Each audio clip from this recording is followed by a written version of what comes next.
Welcome to House Common Blood, where strangers are family. Every episode contains graphic content, including, but not limited to, copious amounts of blood, unnecessary cursing, death of all ages, be they infants or mortals, fantasy drug use, nudity, mentions of sex, and sound effects of various qualities. Cannot stress enough that this is mature content with adult themes. You have been warned.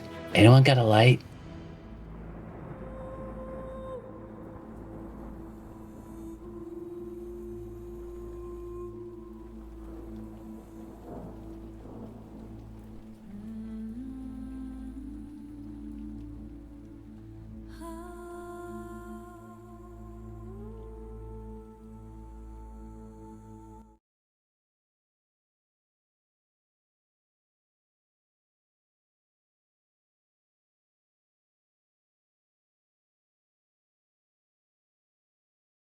All right. Welcome to House Common Blood. I'm Gray, your DM and host.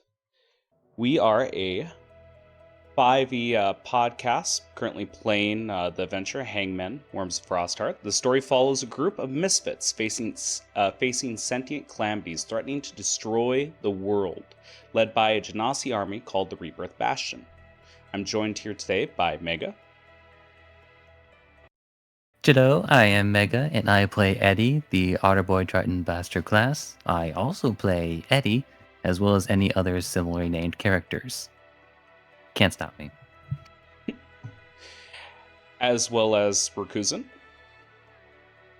Hello everyone, I am Recusant. I play Mavet Sohafi Dash, the druid monk who is the sap that holds the party together. As well as Nita.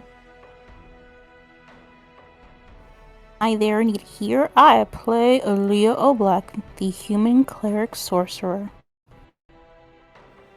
And finally, Moomin. Hello! I am Moomin, the Grateful and the Fearful, for I play the Artificer, and I also am always on fire. Well, all right. Usually I would ask, what did we do last session? But honestly, I feel like I can really wrap it up quick. It's just combat. In fact, I might even just give a general overview of why you guys are here.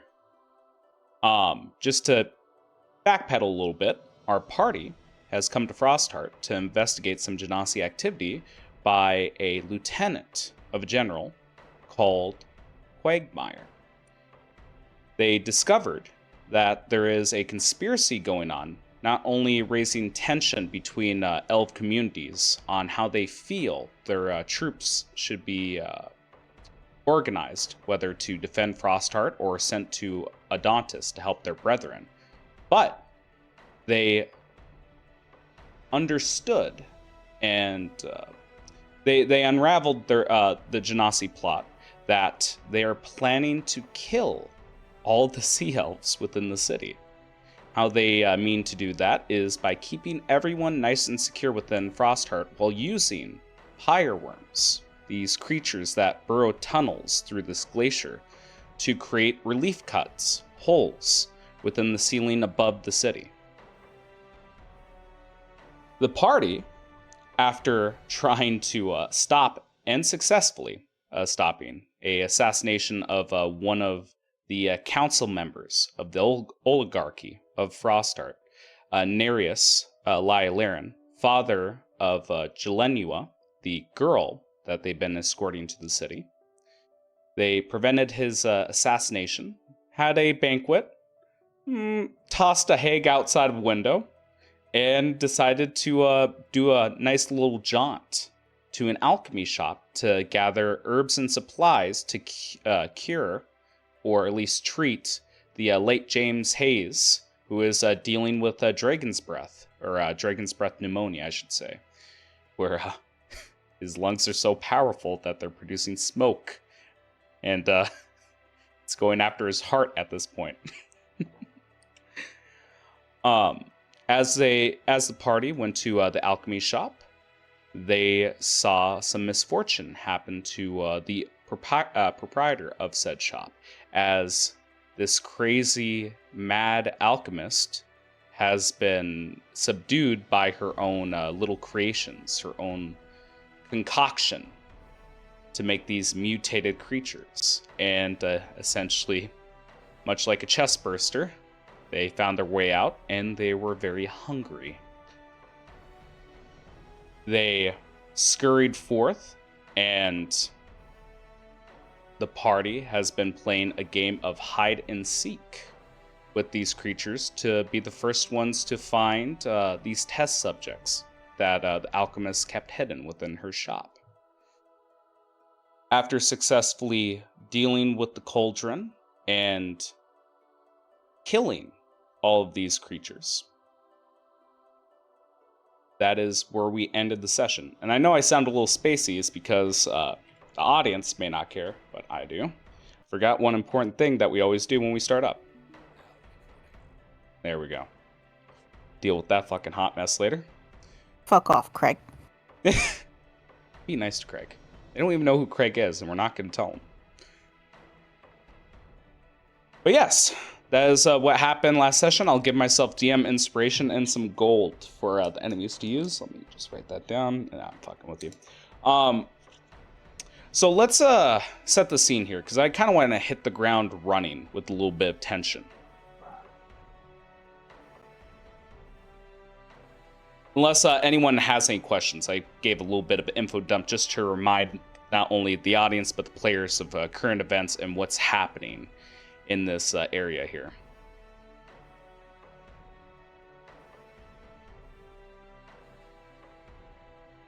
Glad we're always on the same page.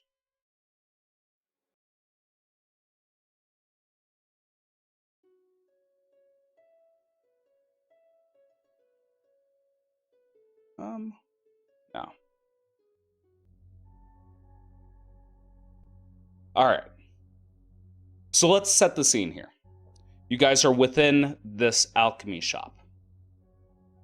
The lingering purple haze hovers off the icy ground, and you guys are all taking deep breaths as you've done it. You have subdued and killed most of the monsters that were within the alchemy shop.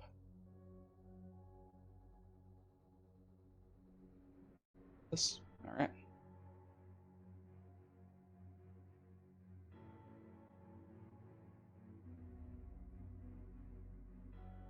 So then, yeah, immediately turned off my Spirit Guardians when the fight was over. Yes, of course. Yep. So, like, is everyone okay, more or less?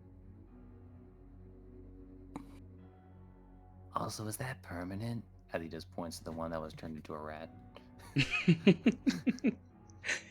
I will say, if you gather up the test subjects, their effects wear off at different times, but most of them do wear off within the hour. And you do see around, I believe you guys rescued 6 subjects. Mm-hmm. Yep. All right. So just to quickly go over the list so the audience is aware of what effects were going on with these people. Let's see. There we go.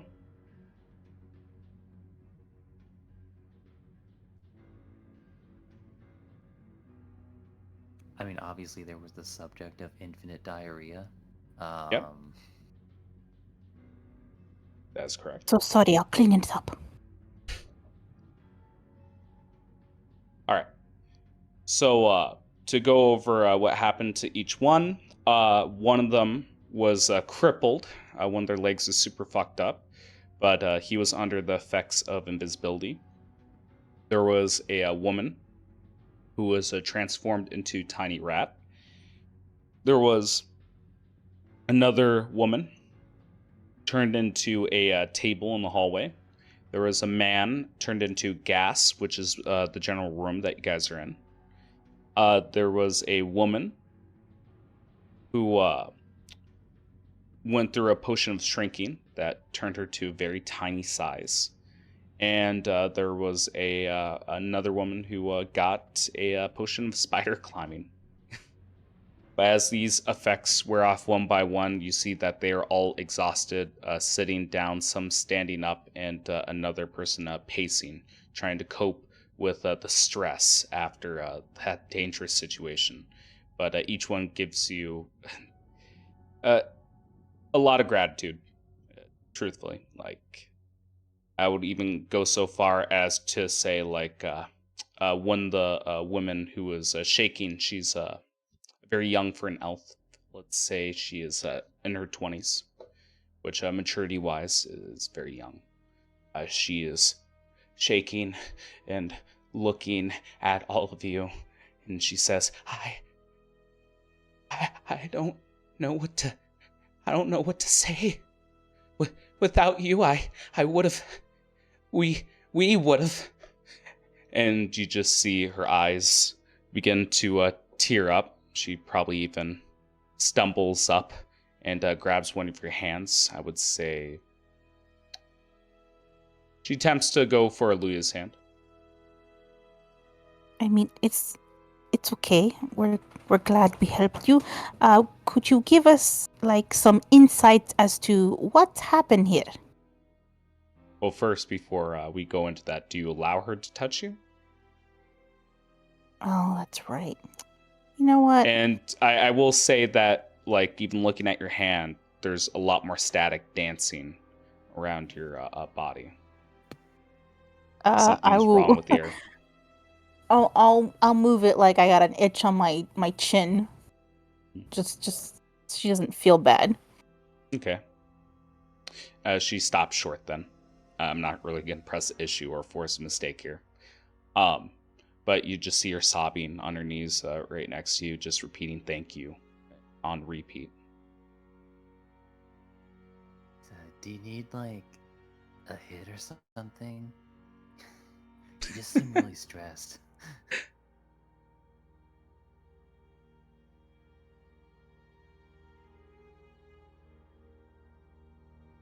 I mean, Eddie? it would calm you down. Oh no, not a hit of that, but it's like there's like another plant that, like, you know, like, I guess there's like a few different ways you can do it, but like once you have it, everything just feels great.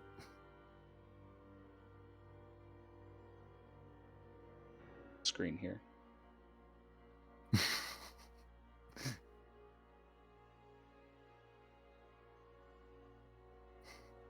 Deal with that shit later. All Pulls right. out a blunt.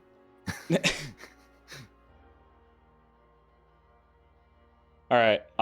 Eddie? Gonna need a persuasion check, and it's not gonna be that hard. Here you go.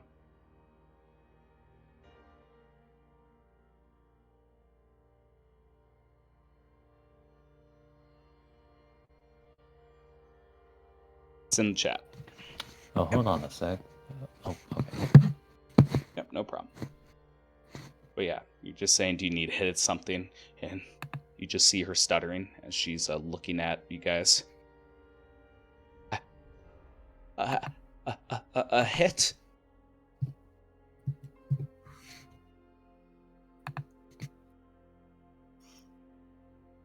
With 23. With 13. Plus 2. Plus 8. She nods slowly with wide eyes. Don't worry, it's legal. Sizes you up, and again nods. What do you hand her? You know, I give her a blunt. Okay, fuck yeah. She, puff, hang on. Gets a mild high. You'll see that her body, well, it appears from your perspective, her body feels a little bit lighter. She sits down and her head naturally just goes upward, and she closes her eyes just to relax. Feel at this stage she'd be more comfortable answering questions here. And we can say, if you guys don't mind, we can say this questioning and everything that transpires next happens over the course of a short rest. Just to really cross our T's, dot our I's here. All right. So, what questions do you have for her as she just begins to smoke this blunt?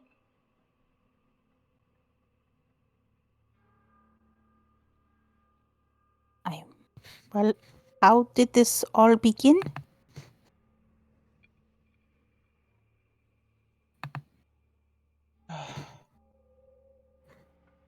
My grandma, she needed some medicine. Knees are going bad. I came here close to closing time. And just as she was locking the doors, she opened them up for me. Thought it was so nice of her. And she invited me in, poured me a glass of tea, and then it just gets a little foggy.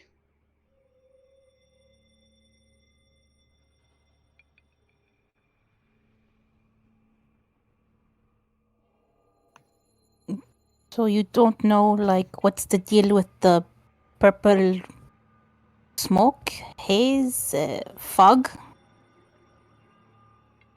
We were kept in that nasty room with that cauldron. Purple smoke. She dismembered some of us. Used us as ingredients. Those that she didn't dismember, she tested that concoction on us. And it starts to click that a lot of the effects that these people were experiencing came from that cauldron while it was brewing.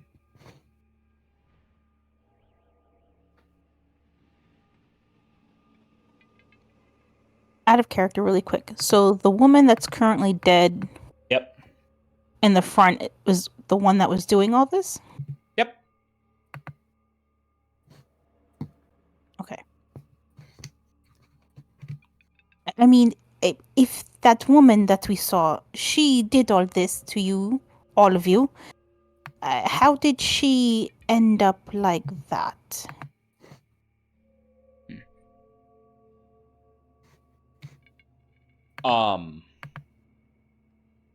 Again, just to connect the links here, because from what the party gathered, if Quagmire's words are to be taken at face value, she probably add more weight to them.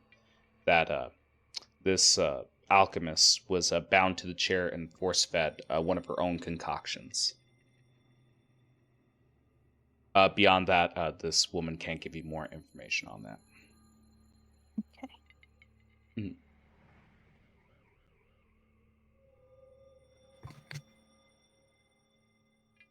It seems she is a victim of her own brew.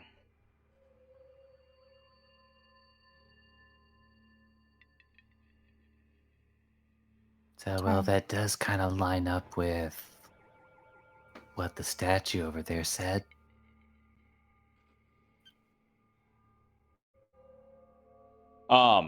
Yeah. If you guys make no effort of destroying the statue and linger in another room for too long, you eventually would see it walk into the room and sit in another place where you guys are talking. Didn't say anything.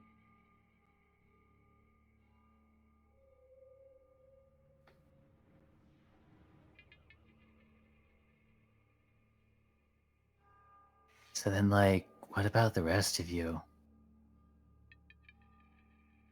You hear the same tale repeat itself, that each person came after hours when the business was about to close and they were kidnapped.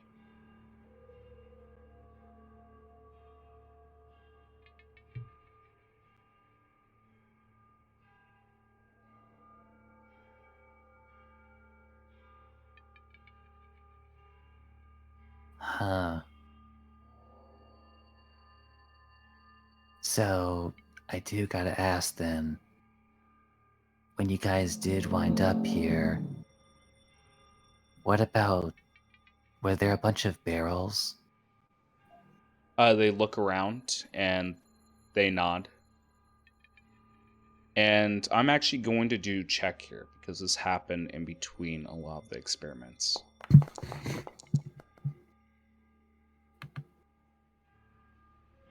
Okay, yeah, that makes sense. One of them will pipe up, just saying. Probably one of the men. He just goes, "Now that you mention it, yeah, there's a lot of strange things that was in this shop. Weapons, oil, a lot of oil. Too much for an alchemist. The strangest thing was when she bound us and began to force feed us. I heard. It's probably not important. No, must have been imagining things. Nah, go ahead and say it, even if you think it was a hallucination or whatever. Well, can't imagine what it was, but it sounded like. The footsteps sounded like. Came from an animal. Sounded like hooves on ice. I've never heard it before.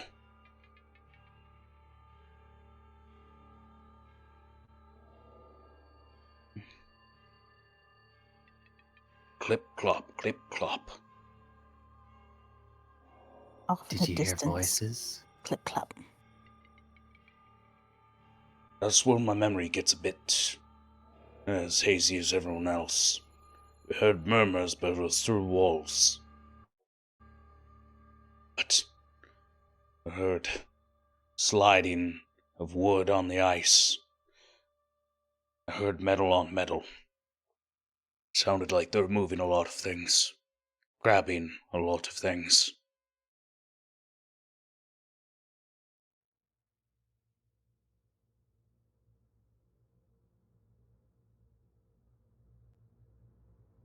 Well,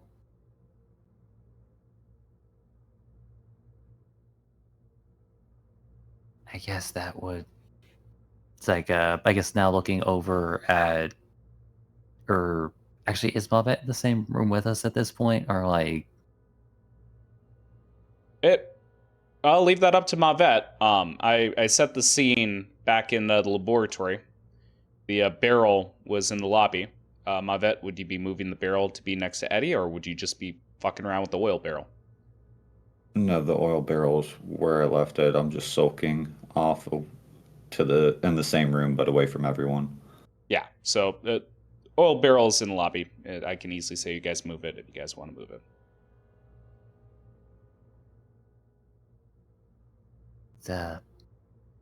I'm wondering if it would be a good idea to look into that barrel that we collected from the street. Because now it just seems even more suspicious that people were being offloaded with barrels they don't remember asking for, and then they came from this shop where a bunch of experiments were happening.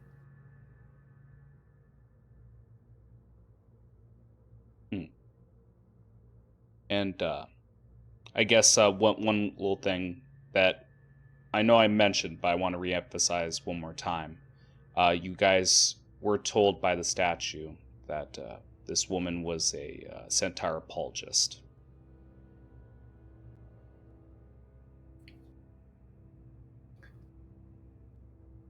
At least. Oh no, I clocked it. That's why. Yep. That's why I mentioned the whole voices thing. Because like they. Yep. Yeah. So this is me trying to make sure that the party gets the rest of the information that Mavet got while he was in his part of the combat toward the end. So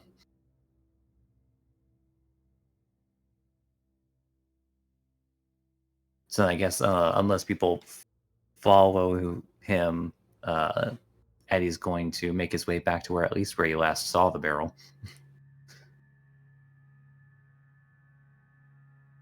Right.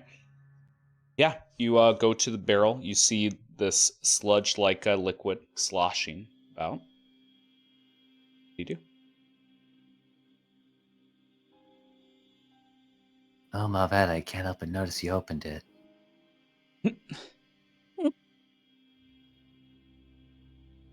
Yeah, what's your point?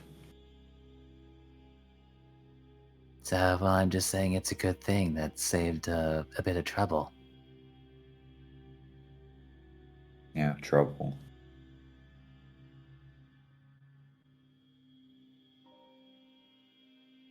So, what did you find out about it? Or did you not have a chance to look into it? No, it's just dark and it's just there. I don't know. Figure it out. You doing okay, bruh? Do I look like I'm doing okay? You know, Mavet thought he was strong, but Mavet's weak. I look at all of you very strong, and Mavet here very weak. I'm not good.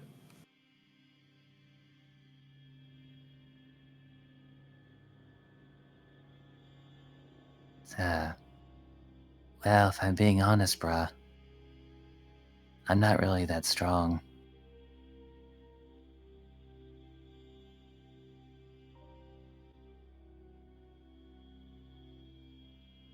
I Eddie's always done know all. I know my muscles, my fibers are larger than yours, but that means nothing. You're smart. You're you're able to do things that Mavet can't. And Mavet is stupid. Mavet can't change.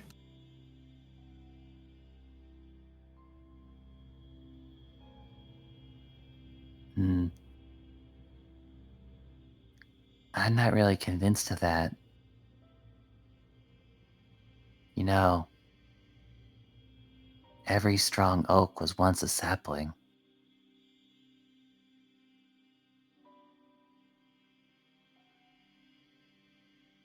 Mavet just a withered sapling then, who almost didn't become strong oak, if not even weak oak.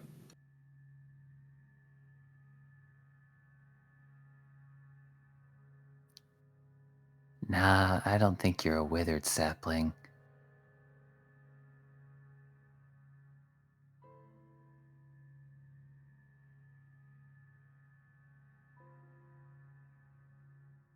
It's like Just the fact of the matter is like it's like you were going up against like those things all by yourself and then like you're still standing.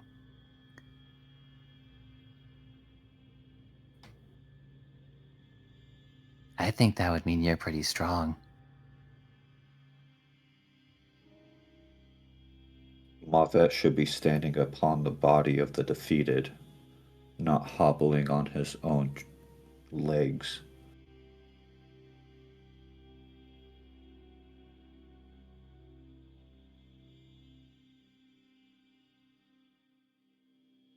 Hmm. I don't Like you're wish to talk anymore, Eddie. I wish to think.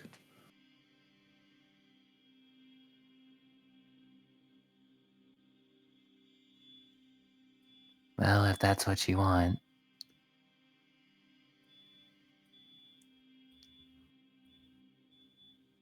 Okay. Just know that I'm always chill with talking when you wanna.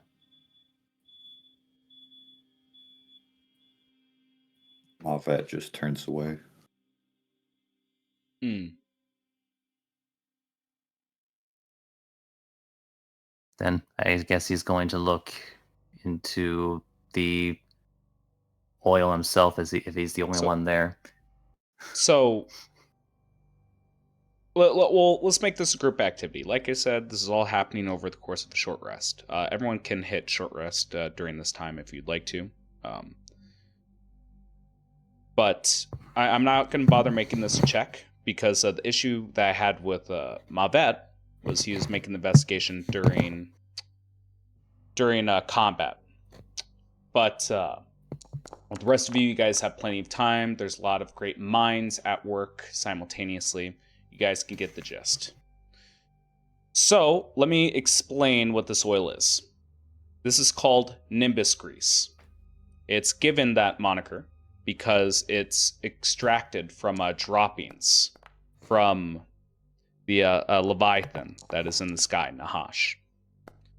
All sorts of droppings, not just feces, but all sorts of droppings from this creature, and it's distilled to making this oil. It has a lot of strange properties to it. The first one that you guys are aware of is it's extremely flammable.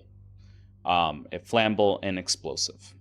And much like the qualities of oil, water helps spread it. What is interesting is when this is lit ablaze, 3 things happen. First and foremost, it feels weightless. Anything it makes contact with feels weightless to the point of defying gravity, making people float upwards, embodying the quality of the flying serpent. The second one is it rapidly... what's the proper way of putting this?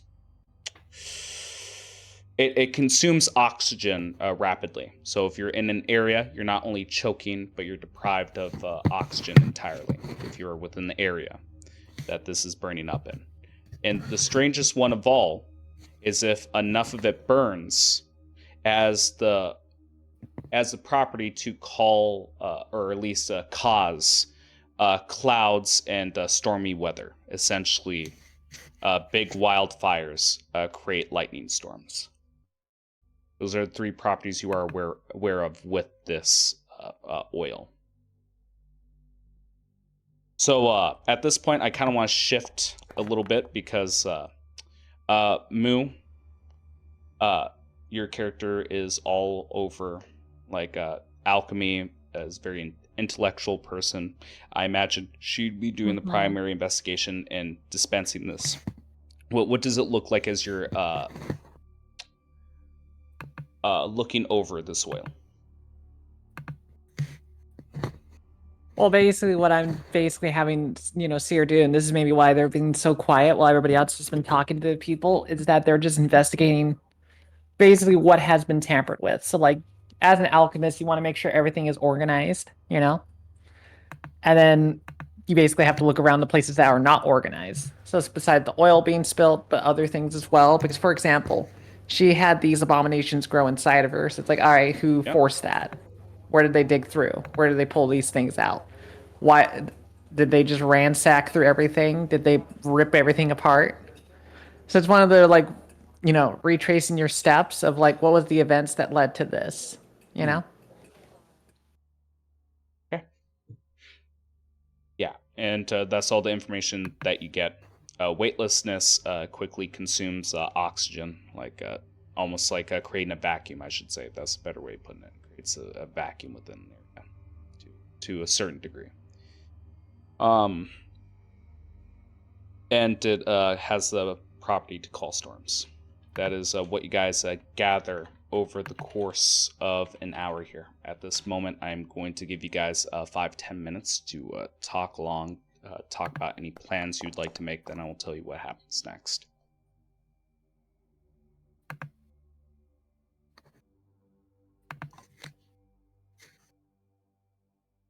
So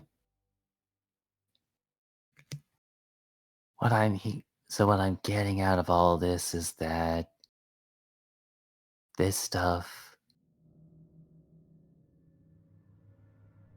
was being prepared at least for some original purpose. But then now that the alchemist is gone, it must be being used for a different purpose, by putting them all around the city in random places, or maybe not even random places. I mean, that could just be connected to the fact that if you think on it, Eddie, it could be very well be that they are trying to either simulate a watcher moment, or they are just wanting to create a mass group of genasi. You know, it's very simple. Calling upon a storm, slaying them with such storm, and then you create your armies through that murder of death. Well, if you did put them in strategic enough places, it could probably cause like a chain reaction that would eat up the whole city. You get rid of your problems and you grow your forces in one go.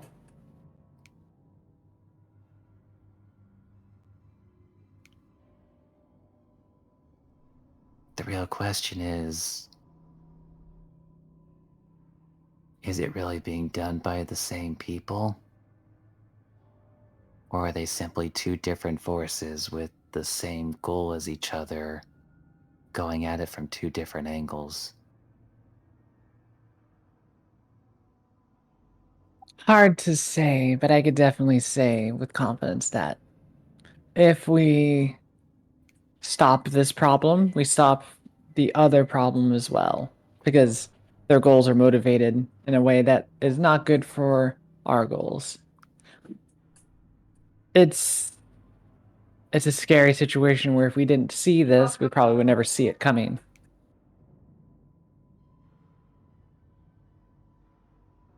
I wonder, because if this stuff really is all over the place, it would probably be a good idea to try and find as much as we can and try to get rid of it.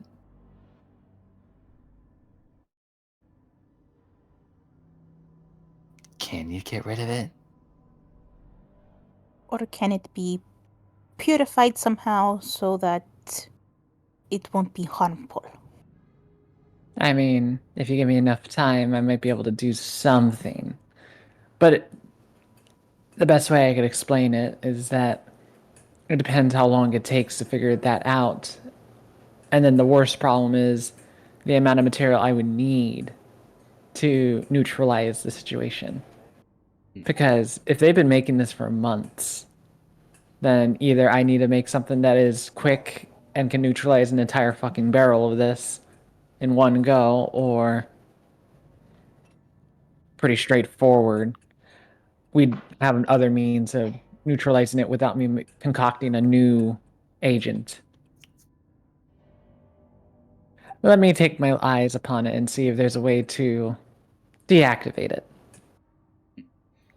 So this is gonna take some time. But with a preliminary test without costing you anything, there is one benefit I can give to you. If you take a weapon and sink it into the oil, you see that it sheens off of perhaps, yeah, let's say that there is a ornament, perhaps a great axe of sorts. If you slink it across the blade, then apply it to the shaft, what you notice is it becomes lighter. And in a mechanical sense, this will temporarily remove the heavy trait from items. It has a lot more purposes than that, but that is one alternative use you could have for the oil. But towards define deactivating it. Like, what's your intentions there? Like, are you looking for a way to not make it combustible, or? That is one way of thinking of it, because like I'm not worried about it maybe causing combustibility by itself. I'm also worried about it being like if it's able to call storms. You know what I mean? Okay. That's the big deal, because if it's everywhere and then it's able to call a storm, like that fits the very big theme of Genasi shenanigans, you know? Mhm. Because why would they blow up things? Why not cause a storm and possibly summon a calamity? Yep. Okay. I'm gonna need 1 second on that one. You guys talk amongst yourselves, do a little bit of role play, and I'll think that over.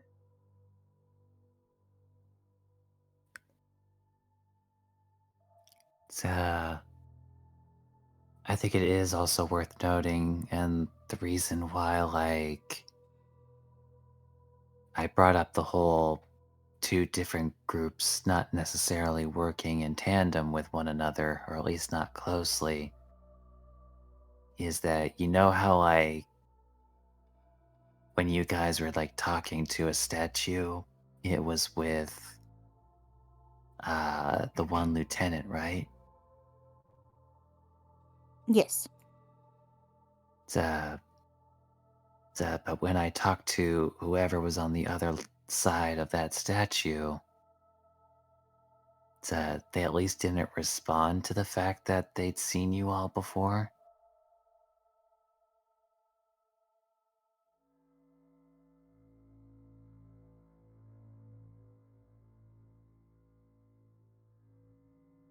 Which makes me wonder if two different people or two different groups that are at least allied in using the same means to communicate, but maybe aren't necessarily working together or always sharing information between each other. I don't want to imagine the camera shot is like we have a side profile of Eddie talking, and then he becomes gradually more blurry, and in the background, coming into focus, is the gleam of the statue's eyes as it's watching you.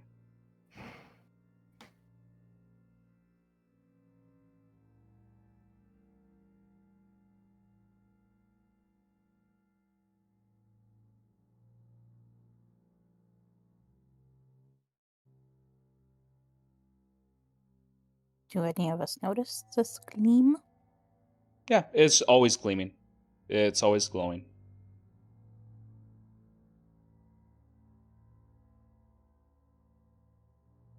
But yeah, at the very least, they didn't seem to respond to the fact that you guys were all together in here.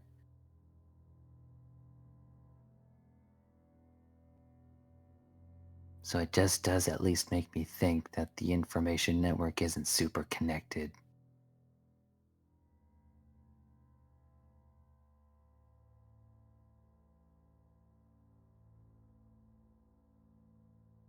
Which could also mean that if it is how I suspect it to be, the Centaur folk aren't actually all that closely allied with the Rebirth Bastion.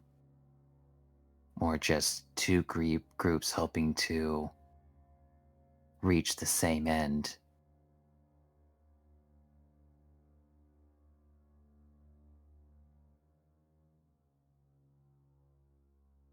Hmm.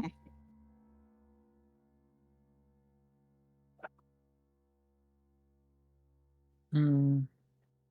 Which does make me wonder then if the Centaur folk could actually,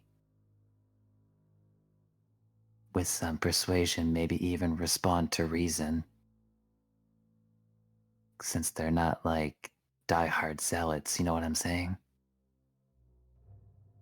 It makes a lot of sense, actually.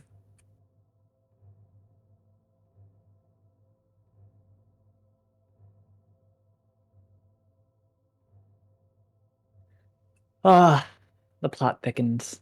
The plot thickens. Well, All right. Oh, you go ahead. Go right ahead. also, is there a way that we could take the battles and put them in a cave of some sort and close it off so the fire fumes cannot spread and it cannot touch water? Okay. Towards that, let's have a check here because what's being asked is a severe question. Seer, here's a gamble I'm gonna give you. This is gonna be a very, very, very high DC. If you don't make it on another day, perhaps on the dawn of a new day, you can do the investigation again. Or I'm gonna say a long rest is gonna be the cool off period. If you don't make this DC, it will reduce the DC number by how much you succeeded. If Fair you enough. want to figure out a way of deactivating that property on oil. All right. I will offer you the check here. I am ready. I am prepared. I'm ready, senpai.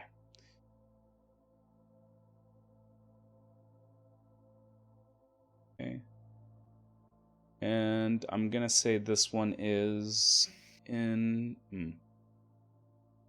How low are you on health? I would guidance you, but I don't want to kill you as well. This I is have going to be... guidance, so... This is going to be nature intelligence, and she may add guidance to it.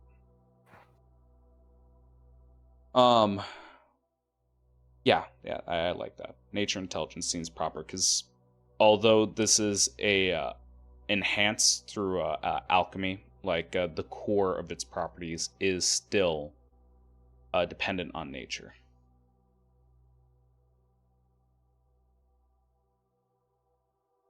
Let me see then. So -3. And then I have that. And then cool. All right. You got Wow, look at that. 10? Yeah, that's 3 plus 7. Yep, that I am gonna is the see if thing. I have an inspiration. Give me 1 Yeah. second. I have no inspiration. All right, so I don't forget. I might have splashed a genius though to help that turn into a 16 though. Yeah, because that will actually help. You will still fail. But if you, I can't remember the wording on it. If you can still use it on a failure, I believe you can. But No, in this you can case, still use it. Yeah. I mean, like you could still. I mean, more the idea is that like she already knew that a 10 was not going to succeed after a high DC. It's like so it was less about calling it after she knew that it was a failure and more just under the understanding that a 10 would definitely not succeed. Yeah. Because with the new outcome is still not a success, but it significantly reduces the DC here. More than likely, the next time you do it, you will succeed, but that will be after a long rest. Let me do the math here quick. All right. It's on the tip of your tongue. You feel like a metal, a special type of metal, needs to be introduced with the mixture, and it needs to, I want to say ferment. It essentially needs to be within the container for long enough to deactivate the property. But that's all you got. Mm-hmm. All right. If that's the case, we're gonna. Well, is there anything else you guys want to address or talk about before we move on here? So remind me again, is the giant going to sleep in 2 days?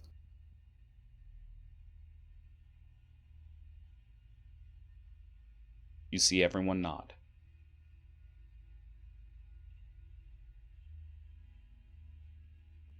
Hmm. In which case...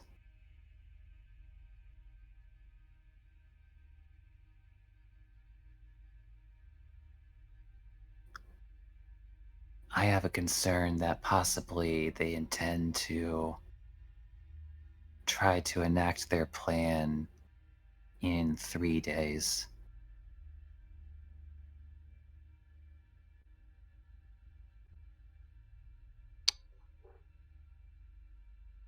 If they were hoping to get a hold of if they were hoping to get a hold of those eggs when the giant sleeps. Wait, actually, remind me, when the party was told about this, did they know how long the giant was going to sleep for? Yes, it's somewhere in the notes. The importance of it is it'd be enough time for you guys to fully explore any location you need to without interacting with the giant. If I gave a firm number, I would hazard a guess maybe 3 days walking. I would have either said 1 day, matched the duration by saying 3 days, or I might have made up the difference and said 5. I'm going to lean on 5. So then the giant will sleep in 2 days, and then they will stay asleep for 5 days? Yes. That's what I'll go on for right now until I review the notes. I believe that's what I said. Right. And for the time being, so I suspect that at some point between the next 3 days or somewhere between the next 3 to 7 days, they're probably hoping to enact their plan. Yes, it was 3 days. Okay, so I matched it. Gotcha.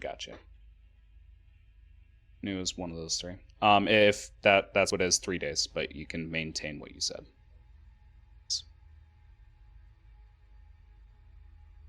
Because basically, if they were hoping for their plan to succeed by acquiring those eggs that the lieutenant told you all to get,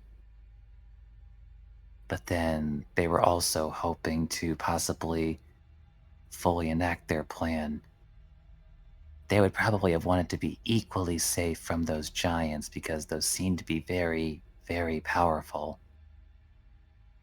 So the best window of opportunity to do it would be while the giant is sleeping.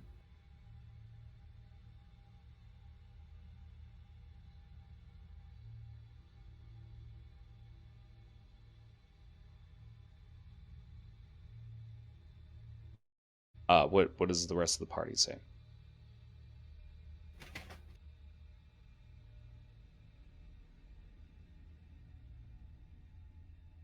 Mavet?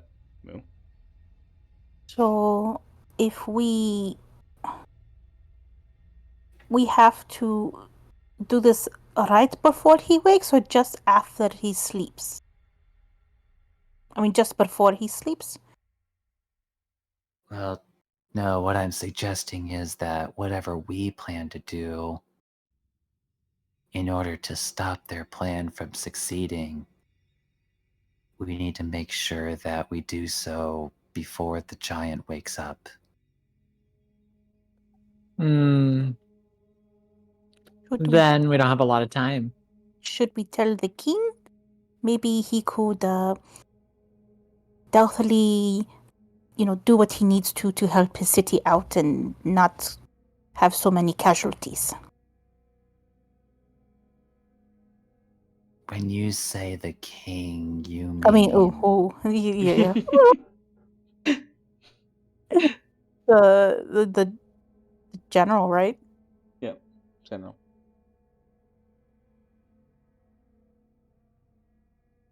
Yeah, at the very least, we should probably tell the general about the barrels so that maybe he can put his resources together to collect them from wherever they've been dropped off. That would seem to be one of the higher priorities. Also, he hasn't seen his daughter yet, right? The real one, anyway. Yeah, that's actually one of the main reasons why we were out and about until we got a bit sidetracked by this whole situation. Well, it was on our to-do list.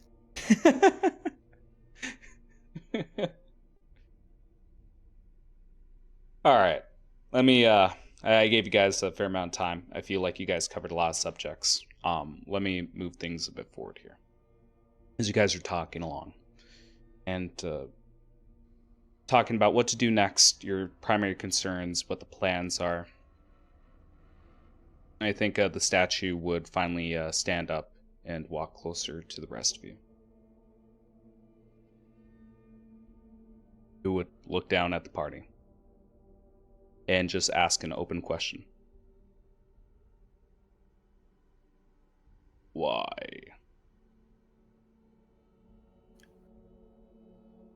Why what?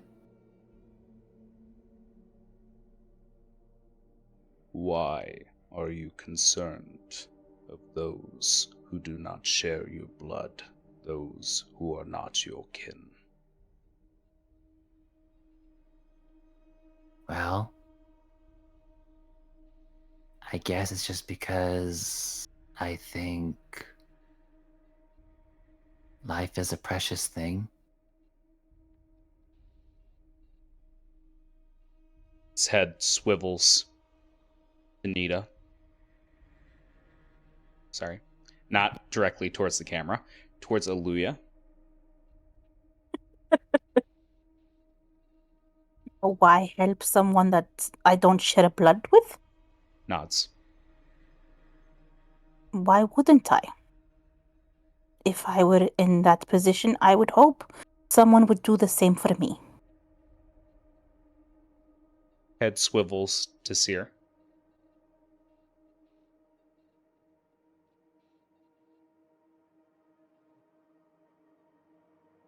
Awkward pause. Well, they just very much stare and being like, Yeah. there is something that many of us people don't often think about. Our kin doesn't think about this too often, and that is that we are perpetually creating a cycle of hate. And I say this is because if you look at the calamities, if you see what they have done, they've given us a gift. But those gifts are hard for people to understand when they are not like us, mainly because they think that the calamities take away. Well, really, it's a second chance in life, a cycle. It's natural. Things come back, and the calamities make it so. But it turned from this idea of, hey, you hate us, we're going to turn you into it. And instead of becoming a natural cycle, it became a weapon. And truthfully, that breaks the idea and order of the nature itself. So I'm willing to help those that don't share my blood because one day, eventually, if they are near a calamity, they will soon become my sibling. But I don't want to have them coming to become my sibling, kicking and screaming in their old life. Because everybody doesn't want that. Give yourself 200 EXP. That was a lot of information that you used that was present during the setting and the overall story, and I really like that answer. Head swivels towards Mavet. Why? Why what? Why would you save those that are not your kin?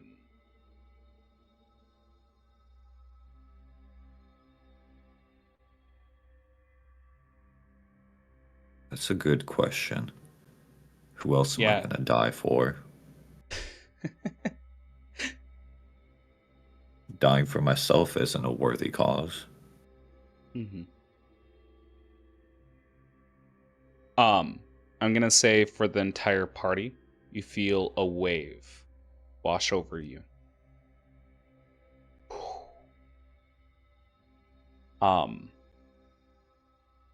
We're gonna continue on to the next question. He looks back towards Eddie. And I think what he will follow up with saying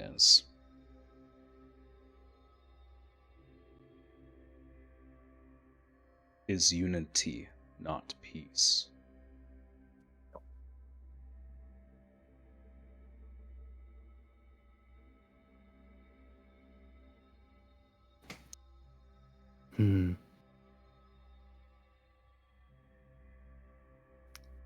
in a sense, you would probably be somewhere at least hitting the mark there. But I don't think that necessarily goes with unity of a people or unity of an idea. Because, well, you notice how I am the way that I am. You notice that Mavet is the way that he is. So we're both kind of alive and kind of like living our own piece, right? And we all got to the same point, even though we started from a different place. So you could also say that you can also arrive at peace with diversity and difference in where you started and the kind of experiences that you have. So I don't think unity is the only way to achieve peace. But then also, like I told you before, about an hour ago, because, time perspective. Hmm.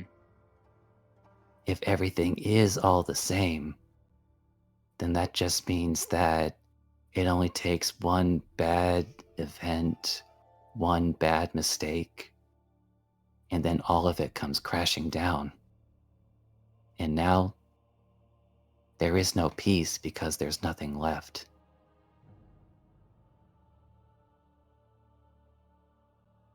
Except, I guess, the only other peace that exists, and that's the final peace. But I don't think that's the kind of peace you were hoping for. Gives a nod, and you see a knit line crack form from its eyes down to its mouth. Give yourself an inspiration. That was a very thoughtful answer. Looks towards Aluya. Is unity not peace? Well, it could be a catalyst for peace, but well, ultimately it's a good tool for peace, but you have other things like trying to be empathetic, using nonviolence. I mean, if a group of people and another group of people come together and just try to kill other people, that's not really peace, is it?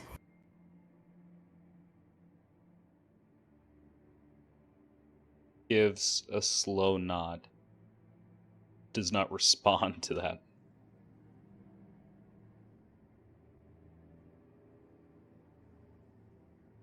Head swivels towards Seer.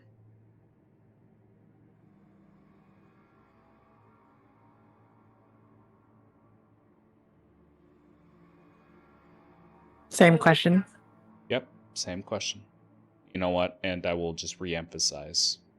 Is unity not peace?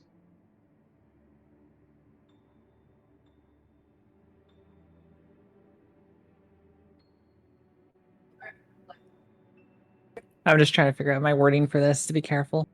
Yeah, no problem. Essentially, Aluya just went with the "can you really have peace" when Yep. it starts with violence. I think I know how to answer this question, so here's what Sierra would say. You have to remember the definitions of each. Unity, as you already know, is that strong sense of belonging where everybody shares the same values and faithfully adhered to those values. A community holding that values high. Everybody wants that. Everybody needs that. Same thing with peace, as you already know. to not cause unnecessary harm and upholding things. But the problem with those two is that they conflict with each other on the fact that peace requires one thing. And that's a thing that I am willing to do that I know my kin don't. Accept people for who they are. And that's because we're always going to have those people that hate you for no reason. We're always going to have those people who dislike you for what you are or even just want you gone. But it doesn't mean you reflect who they are. For you have to accept that they are going to be always hateful to make peace happen. If you want unity and peace, then you have to understand while you hold the sense of belonging to all, you have to accept those all around you, including those that don't care for you at all. I will hold those people highly, regardless, so that we can all have peace, so that we all can have unity. Hence why my goal is to help bridge that gap of fear, the thing that makes it so everyone and everything that has caused our kin issues are gone. So when we no longer can be in war.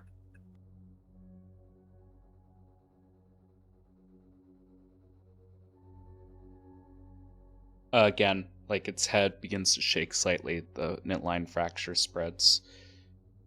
Mavet, he looks towards you. Unity. Peace. And he's just struggling to speak.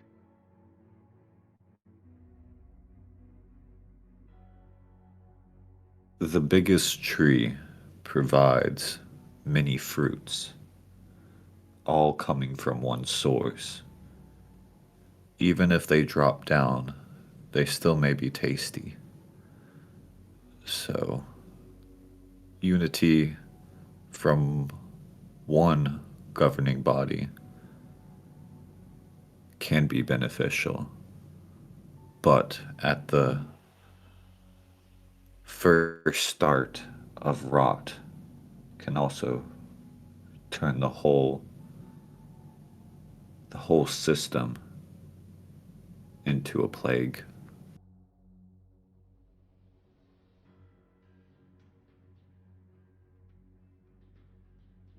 Mavet is trying to become fruitful and many, so that his fruits, even though weak now, can be strong.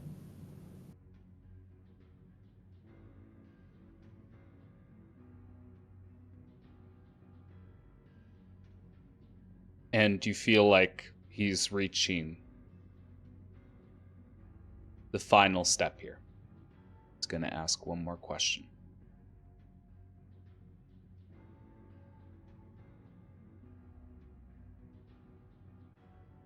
Does preservation of a dying race hold moral significance more than the immediate well-being in the future of this city's residents?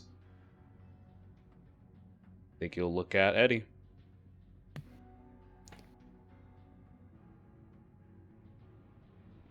So, well, I guess in a way, piggybacking off of what Seer said, but kind of expanding on it. So, actually, no, sorry, not Seer. Aluya.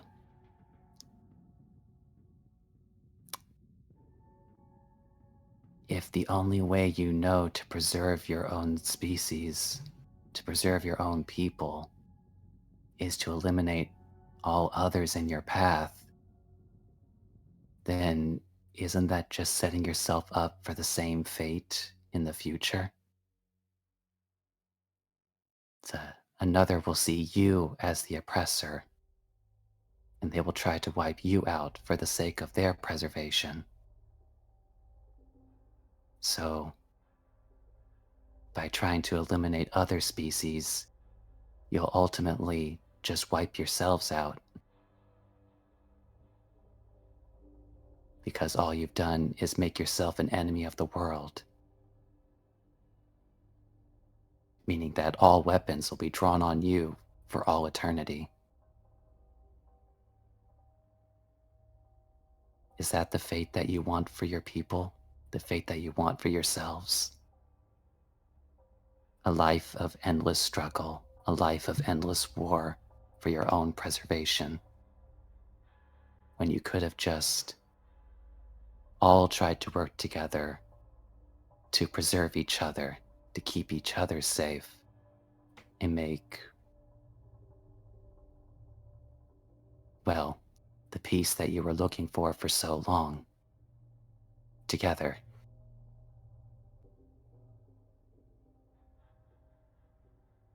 Looks towards Aluya.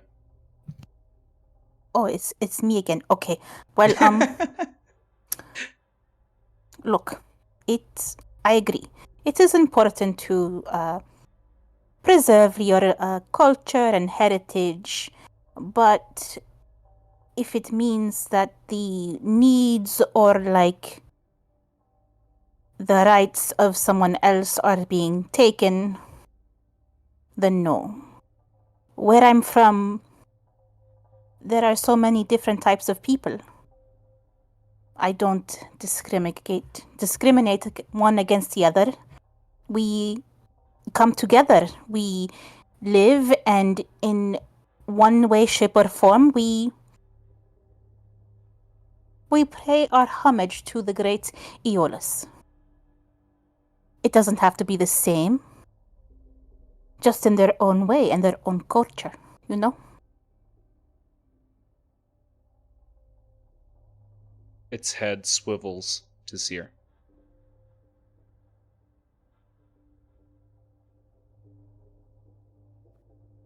Give me 1 second. I am swallowing this food down really fast. I was seeing myself coming up soon. Okay, if you want, I can move to Mavet. Mavet? Also, this is like really topical right now. Yeah. Dating ourselves. This is 2024. Yeah. Yeah. There's a lot of things that kind of lined up, like assassination and a whole bunch of other topics.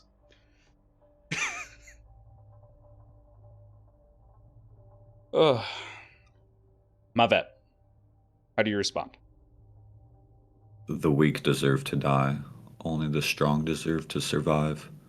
There is a reason that they are dying and losing significance in the world.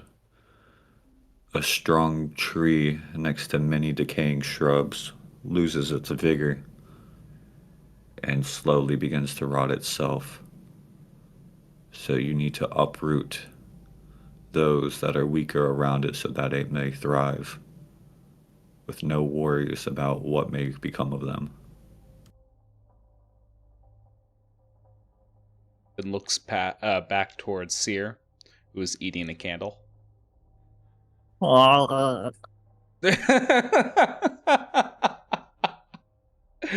Anyhow.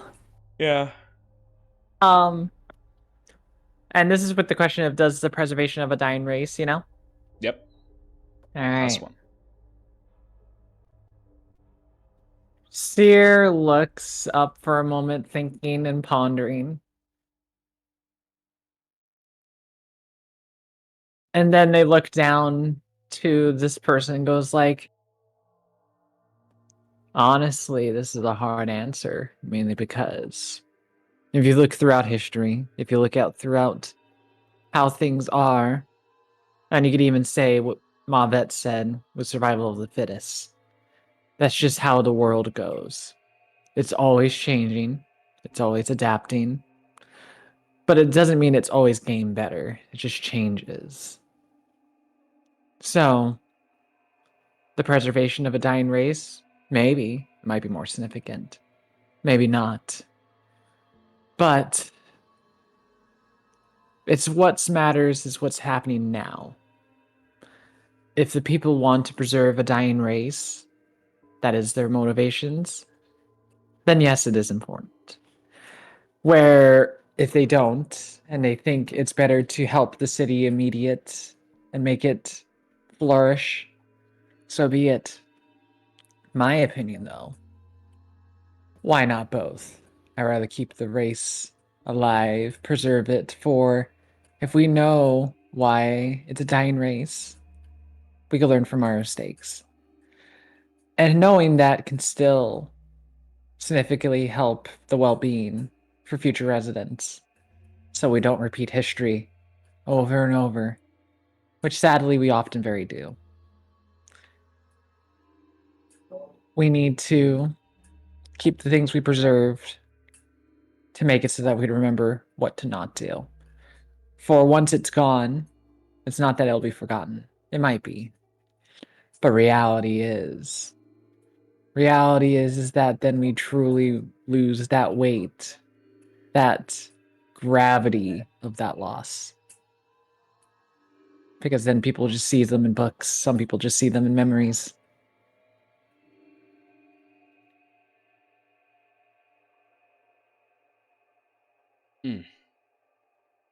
All right, a few things are going to happen here. First things first. Eddie, you'd be the first one to realize this. You feel as though there is no interference with any telepathy or any long distance communication or processing of information. You feel like there is no static in between your abilities or even the use of your drug. Feels like a crash of a wave over you.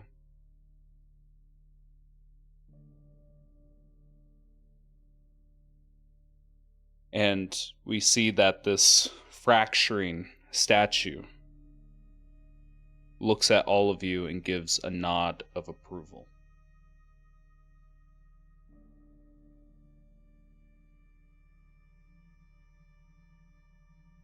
Without unity, there is chaos. That chaos is seen in this city.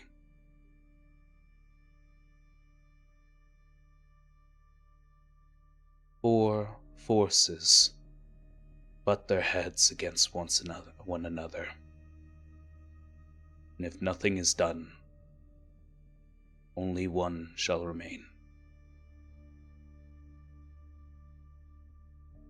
Everything does not go according to plan. There are factors that change the formula. And his eyes linger looking at each and every one of you. You are one such factor. You are correct, Eddie Hayes. You are astute. There are many of the plans that you've laid bare. At this point, it is outside of his control. You have saved Nereus. You have stirred the pot. Other such factors. The Longneck tribe are very excited, are very ornery, are on the move to reclaim what is rightfully theirs. And I want to imagine as he's speaking, we're seeing like flashes of a dungeon cell and of the centaur prince binded with chains, hair over his face. They are a proud tribe. They will do what is necessary to save their own. And again, I imagine like the camera pans on the streets, and we see like the rippling of a mirage as shadows are walking without form. That very form is warping like a heat mirage, invisible to the naked eye. There are those who relish in that chaos. We see like multiple people like switching faces as we see changelings roaming about, many of who have their own gains, who seek destruction without purpose, without a goal.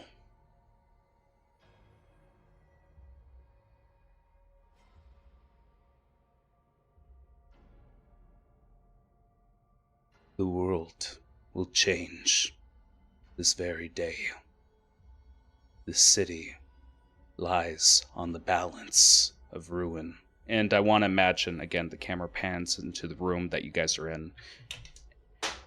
Camera pans to the room you guys are in, and we see like, much like Jurassic Park with the cup of water, we see like the rumble of the liquid. You guys even feel it. Boom. Boom. Boom. Even the shaking of a chandelier.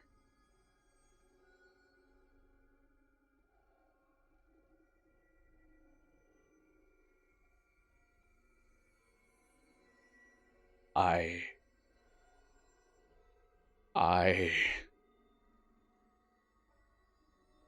agree with all of you.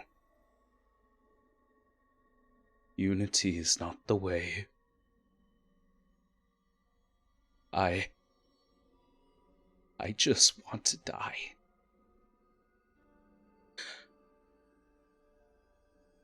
I have one request.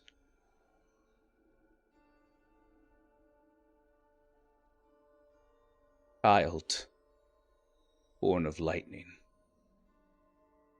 Child, born of fire. Child, born of smoke. And the one that connects to all.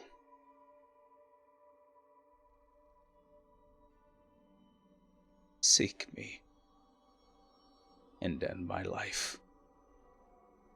We all to die.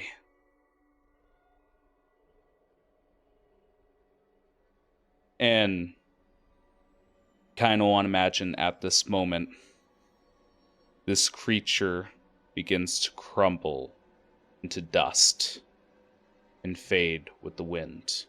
And at this very moment, mixed with that rhythmic thumping as constant all around the shop, outside we hear 1, 2, 3 simultaneous explosions, followed by a series of more. We're going to take a break right now. When we get back, we're going to be jumping right into some action.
All right, and we're back here.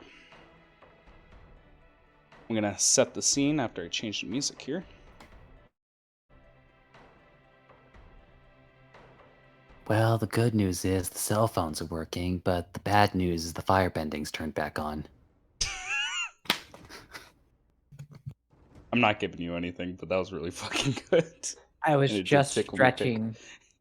stretching. All right. Let me paint the scene a little bit. If you guys have an immediate response to this and look outside, you see that sea elves are running down the street. There's fire beginning to form. And even some of the people that are running, people are getting emulated, are not falling to the ground, but are instead fall and begin to float as they die falling forward. Mixed in with that, you see actual centaur tribesmen appearing out of literal air. And that is no exaggeration, that is no flavor. You just look down the alleyway and you see them suddenly appear. One after another, and as you do a count, at least on the street you guys are on, you see 25, 30 of these men running by. But this is only the street that you guys are on. That is all the information you guys have at the moment. And at this point, I'm going to break something out for you. Unless you guys have anything you want to say before I continue on here.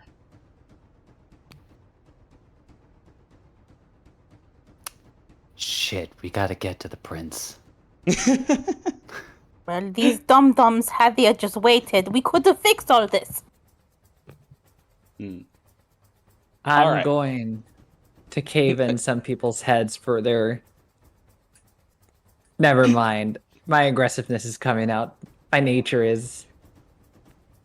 Just starts walking. No. All right. Show more of that fiery. Yes. Aaliyah blushing. Wow, that's pretty hot, literally and figuratively. Seer is very much holding back all the time how they feel. So if she really does let loose, then it's going to be this moment of like, oh shit, Seer knows how to let loose. So let me explain a couple things here. First of all, let me tell you guys what you're not doing. Because of the decisions you guys made, as you entered the city and what you guys chose to spend to do on this day, it influenced when this event happened and how many stages are in the event itself. What is no longer within this event is the militia acting against you from someone taking Nereus's spot, as well as these crazy fucking boulets traveling around town wreaking havoc. Those are two issues that are nipped at the bud because of what you guys did. But obviously, you guys can't be everywhere. You can't do everything. You can only influence. You can't just determine everything. This is one such occasion. There is going to be open warfare out on the streets. And I do promise to the table, for this adventure, so long as you guys don't do something batshit crazy I haven't anticipated or prepared for, this will be the final skill challenge of this adventure. And there's going to be a couple things that are different. I did a little bit more research and learned this challenge, this framework, this rule set actually comes in two variants. There was the first rough draft that most people are familiar with. Then there was the refined edition, because there are two game master guides for this particular edition that I was not aware of. And funnily enough, the creators of this, Wizards of the Coast, when they made this challenge, made a lot of rules that follow in line of what I was already doing, but obviously did it a lot better. So let me give a reminder on the skill challenge for everyone who is aware and people who are not aware, because there are going to be some differences here. Skill challenges are a series of successes you have to make before you reach a number of failures, which is always 3 failures.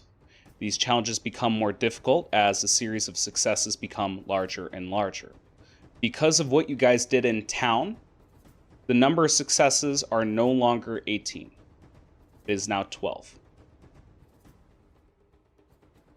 What is different is you guys may only use one skill at a time. And when you use a skill, you can no longer use it. I know I've talked about that before, but there are some new rules that make this more feasible here. Actually, going to try to read this verbatim so I don't spread misinformation here. I'm going to be dividing this challenge up into 3 stages. With each stage, you guys will have a meaningful choice. You can choose to do 2 things in each stage. And once the party agrees on which one of the 2 things they want to focus on, we will go down that branch. It is not for flavor. Each one of these choices have a mechanical benefit to the end half of this adventure, which I will explain as we go upon each stage. I don't want to give you guys information overload. The difference from how we usually do it is typically every skill influences failure and success. That is no longer the case. I'm going to be dividing it up into 2 different categories. It's very easy to remember. There are primary skills and secondary skills. Whenever I give you an encounter or a challenge for each step of the way, I'm going to give you a list of options. And sometimes, as I give you the list of options, one of the options is already taken out because the skill was already used. A primary skill is something that contributes to direct success and failure. That means if you do primary skill, you can potentially increase the number of total failures or potentially increase the number of successes in the challenge. A secondary skill does not directly contribute to success or failure of the challenge. That means if you fail, it doesn't mean we're marking off a failure.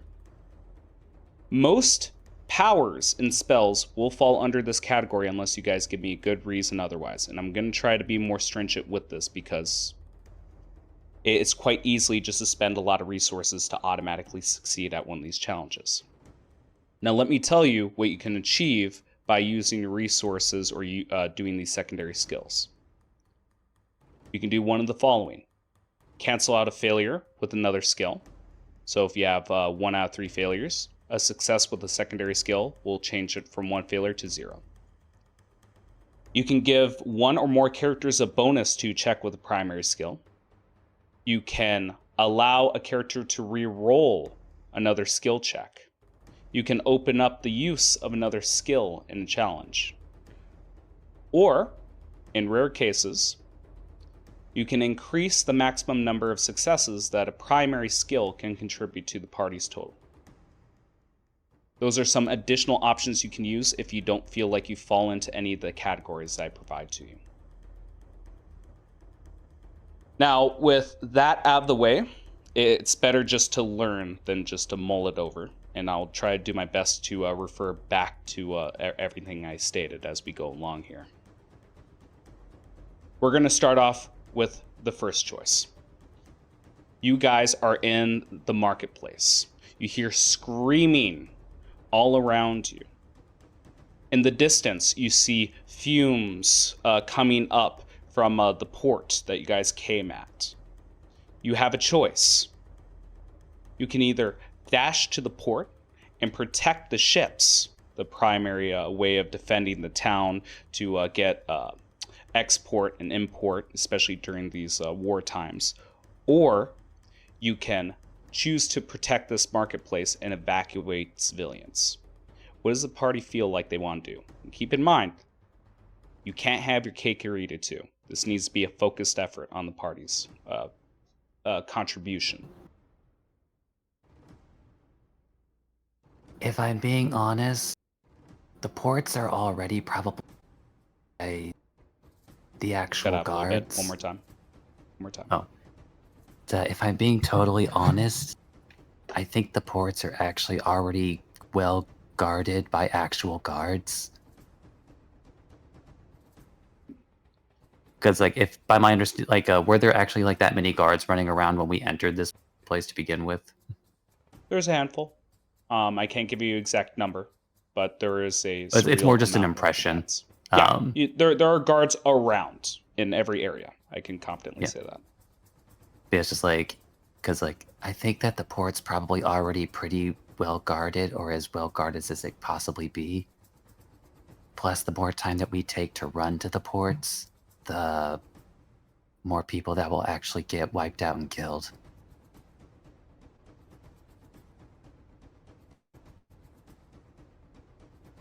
All right.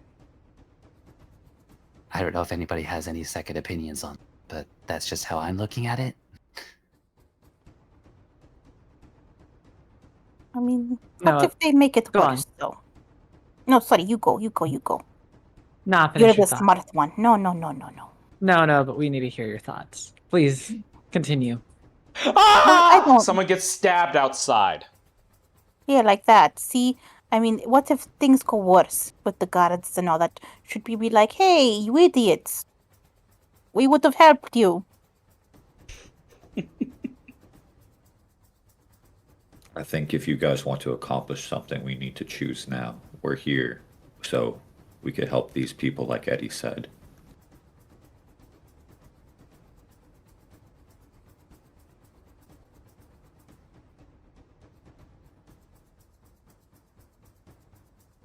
All right, I'm hearing no strong objections, so...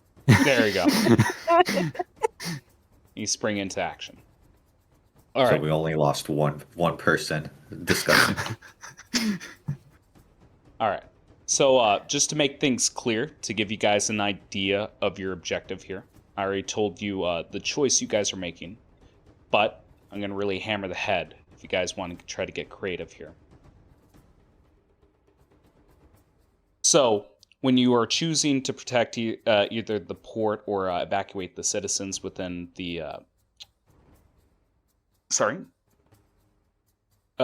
evacuate the citizens within the market district. The focus of it is... Oh, geez. I lost my place after that.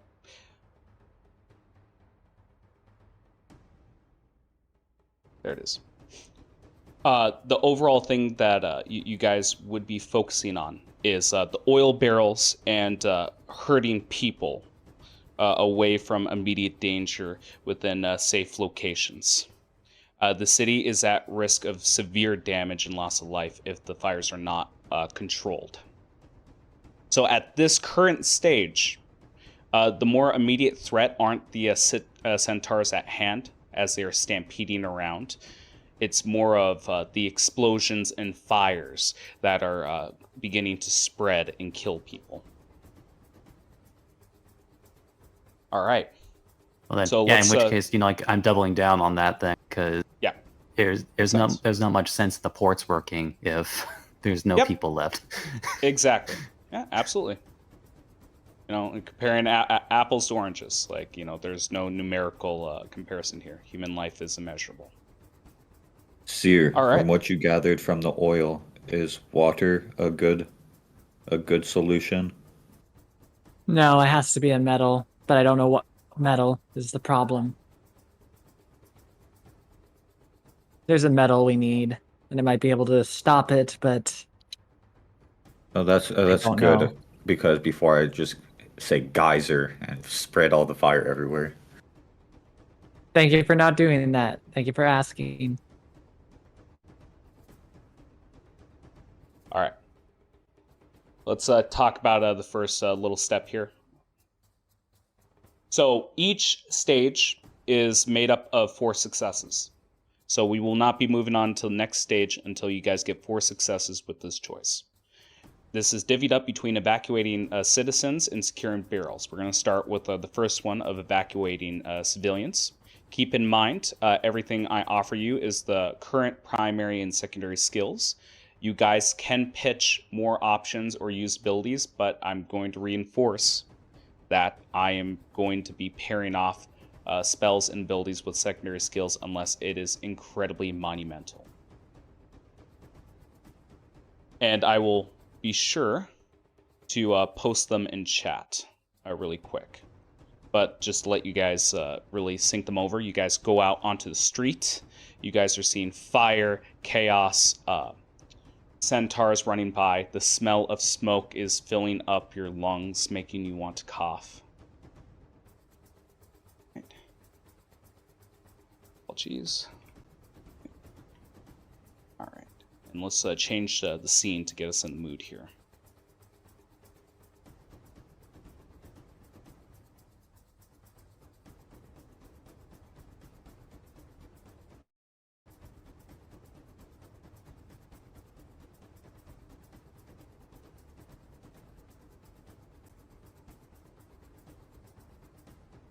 There we go.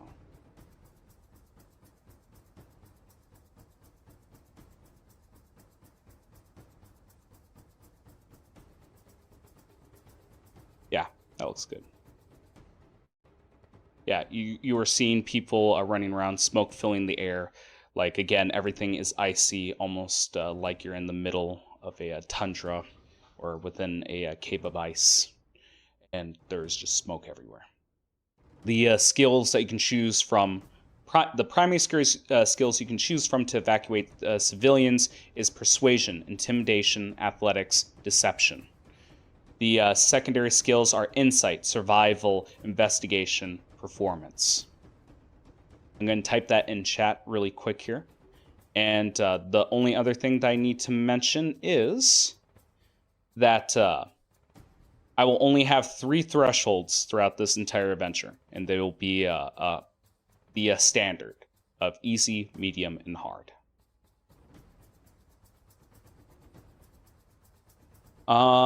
While I'm getting this ready, Eddie, you kind of threw us into the action here. Which one would you like to pick? And just flavor how this would look, how you're helping civilians. Then, say pick us. Oh, you're breaking up a little bit. Or any of the other 2. Or even in the same one, but the same idea. You need to repeat that question one more time. I didn't hear it. So, I was asking. Yeah. It's like, so once I use once a skill is picked, it cannot be used ever again for this. It cannot be used throughout this entire challenge. The only way it can be reused is if someone uses a secondary skill to allow the use of the skill again. Okay, so then skills can be revitalized if someone succeeds on a secondary skill to do so. Yeah, and let me be very clear with that. It'd be better put that the use of primary skills are limited, not secondary skills. Because you can see that it would create a death spiral if that was the case.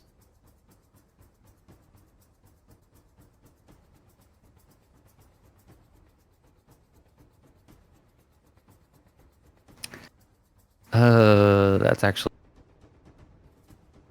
a tough one. Yeah, and the main reason I'm not really copy and pasting here is because I just realized I put the DC against each one, and I don't want any of you guys to know it. Dang it. There we go. I believe that's all of them. I'm going to double check it. Yep, What? Deception, Persuasion, Survival.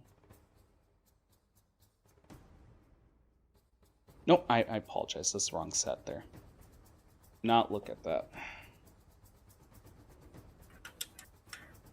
Let me rewrite that one more time.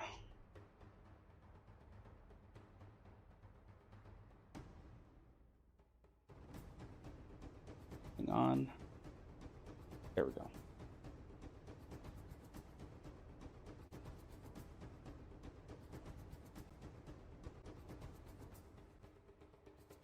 Oh.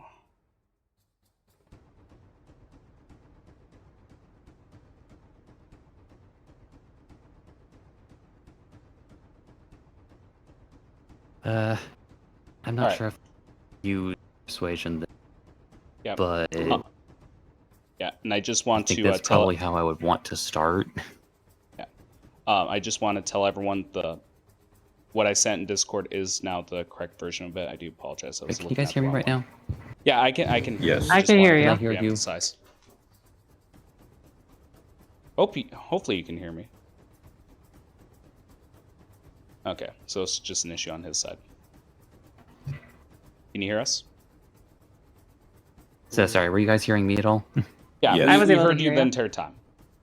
Okay. I just want to make sure you also heard this. I accidentally typed down the wrong skills if you were looking at Discord, unless you're remembering exactly what I said. But the current version in Discord is for the stage that we're at. But yeah, what I was saying is, I was repeating my thing here.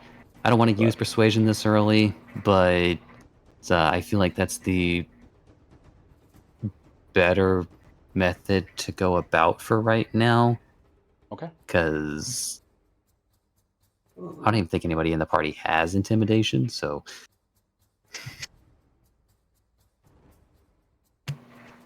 All right. Just to make it absolutely clear, what is different is I think how we previously did it, you can only roll skills you're proficient in. I can't remember if I said that or if we ever ruled with that, but keep in mind the entire skill table is available to you with this new set of rules. Well, yeah, the thing is, though, it's regardless of like whether I'm proficient in it or not, like you getting the most out of the roll, because I don't even know like how easy or difficult the roll even is. Yep. A lot of chaos. So please, I will offer you the check and you can make me the roll.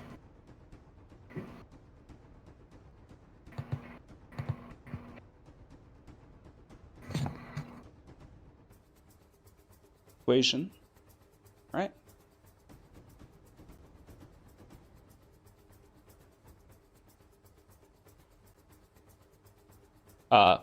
And for all case and purposes, you guys can apply guidance to your own rolls. I will allow for it, just not for your allies. Because just imagine you guys are spreading out, doing your own things, and really making use of your own abilities here.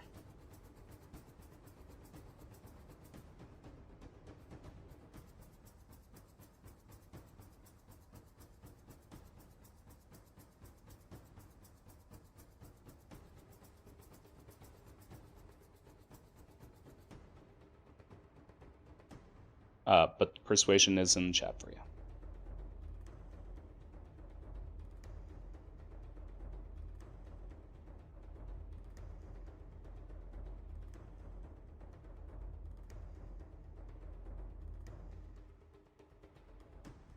Okay.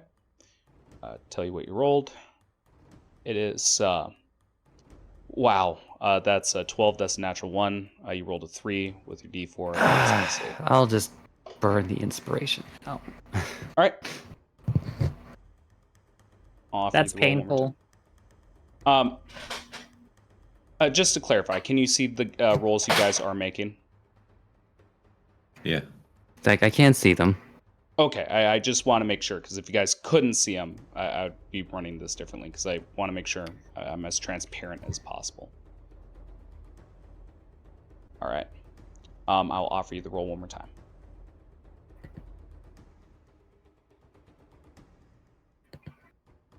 Yeah, that was just extremely unlucky.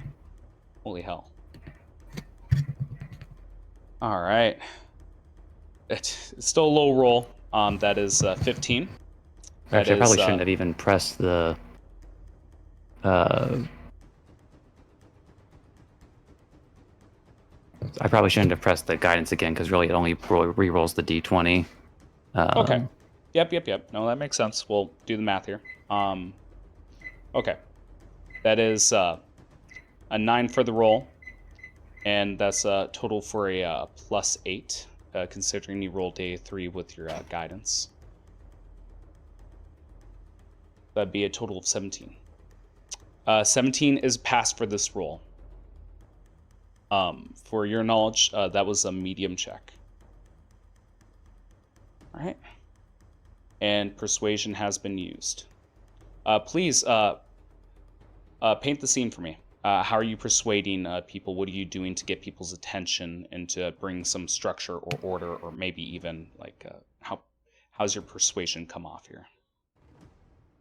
Well, if I'm being honest, if I remember correctly, Aluya, you had thaumaturgy, right? Yes. Yeah, so I think how he would first try to get people's attention is like, Aluya, make a big booming noise real quick. or like more like a loud whistle noise. Okay, should it be like it's gonna be like a sexy like Commanding whistle. I'll have my ears perked up for this moment. Hell yeah. she So does that. then, yeah, like just making a loud whistle noise so that like everybody just like kind of like you know, like in the chaos of it all, just like like stop what they're doing. Yep. My Everyone name is stops for a Edward moment. Hayes. I am working with your government, with your general. Please direct yourselves to here, there, and there. We are going to safely evacuate. Yeah. You create zones outside of the fire where you think it would be safe. Which he can because he can literally fly up to see Oh yeah. where those zones are. Yeah, if you're flying up, I should also mention, as you're looking around town, again, this seems like a simultaneous attack. You see each quarter dealing with their own issues. You see soldiers scrambling about. And for free, no need for a perception check here. One thing you do notice is some of the soldiers running without weapons. Like, so something is fucking with the local militia here. There is an issue at hand. But again, that is not your current focus, but something to keep in the back of your mind. Something else is also going on besides the obvious attack here. All right. Let's move down the list here. My vet. I'm going to be going with you. Which of the skills would you like to use? So I have a question. In terms of a primary skill, if I want, would I be able to use something that would buff my chances in doing it? I will allow for it. If you have something that you can add on to skill check while you're doing the skill check, all I care about is you're using the ones I present to you. Okay, yeah, because it would cost a bonus action for me to activate this That's in fine. order to do We're it. playing loosey-goosey with the rolls. I'm going to say each one of these takes minutes. Like each turn is minutes elapsing. I think Mega was pretty confident in that no one could use intimidation well. However, I'm able to give myself advantage, what might be the best we can muster up to use a primary. So I will use my Visage of Astral Self. Okay. Please use the use of it.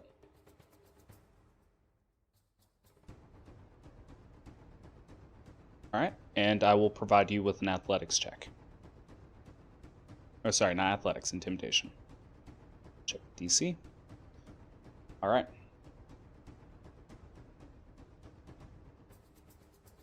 Boom. Here you go. Intimidation. Okay. That's a 6 and a 4 with your -1. Is there anything you'd like to do? I'm going to burn Intimidation.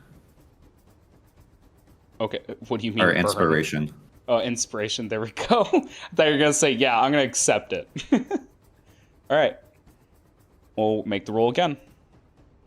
I'll offer it to you.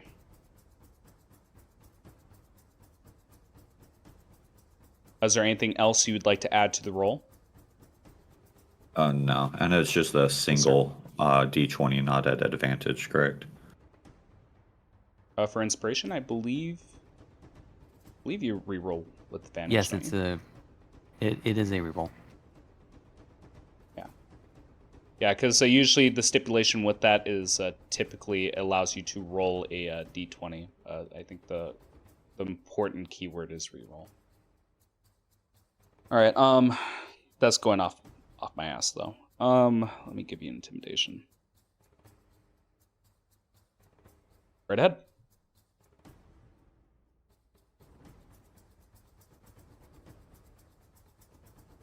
Okay. Oh, you got a 16. Got a 15, -1. I don't believe there's anything more that you can actually do to that roll. Is that correct? That is correct. That was a medium difficulty check, and that is a failure. There's a few things that like as we go on here, I'm gonna be a lot more fair. I'm gonna start announcing the difficulty of the check to give you guys more lenience here. I'll make sure that the options that you have in front of you will reflect that. But how does this go awry? Like, what do you do that fucks this up? So I imagine Mavet is using his Visage of Astral Self, trying to amplify his voice as loud as it can. But amongst the chaos, even that is not able to reach the ears of the people he's trying to help. It's just too hectic. It's being muffled. Okay. All right. With the failure, like as you begin to do this, there is an explosion right next to you. You are going to need to roll me a dexterity saving throw. I will offer you the check.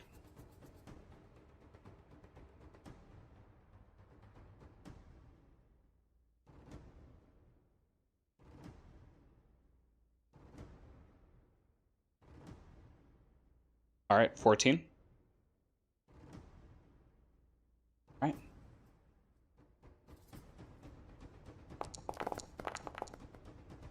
An explosion that's going to be, I gotta divide this up. That's 6 fire damage, 1 force, for a total of 7 damage. As a barrel explodes right next to you and a wildfire begins to form. It came from a loose arrow from one of the centaurs. All right. Next up. Sorry, I need to keep track of one more thing.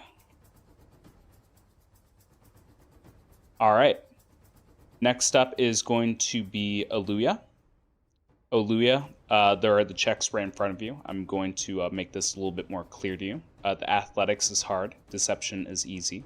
Going off the primary checks. Secondary skills is going to be insight is medium. Survival is hard. Investigation is easy. And performance is medium. I'll make sure to write each one with the skills as you decide. You said survival was hard? Survival is hard. I don't know if this falls under survival or performance. Working off of what Eddie did and my assist with him, could I use prestidigitation to mark off areas like on walls, like arrows, for people to know which way to go? It can go one of two ways. But yeah, I would say it would either be survival, or if you're heavily dependent on your magic, it'd be Arcana, but that would also be a secondary skill that you're adding.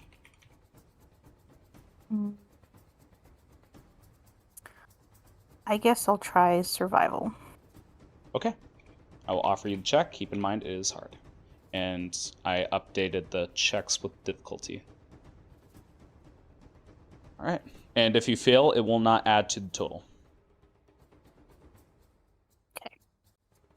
And since you have guidance, you can use guidance on yourself for this one. Yeah. Yep. That's correct. I love the primary skills or the two worst skills I have. Yep. Each one of these challenges goes towards a specific role that you would fill in the party. So you will see more variety as we go on.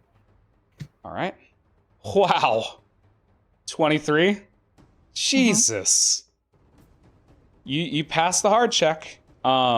Before you describe what you want to do here, as a reminder, you can cancel out another failure with another skill by doing this. You can give one or more characters a bonus to their to check with a primary skill.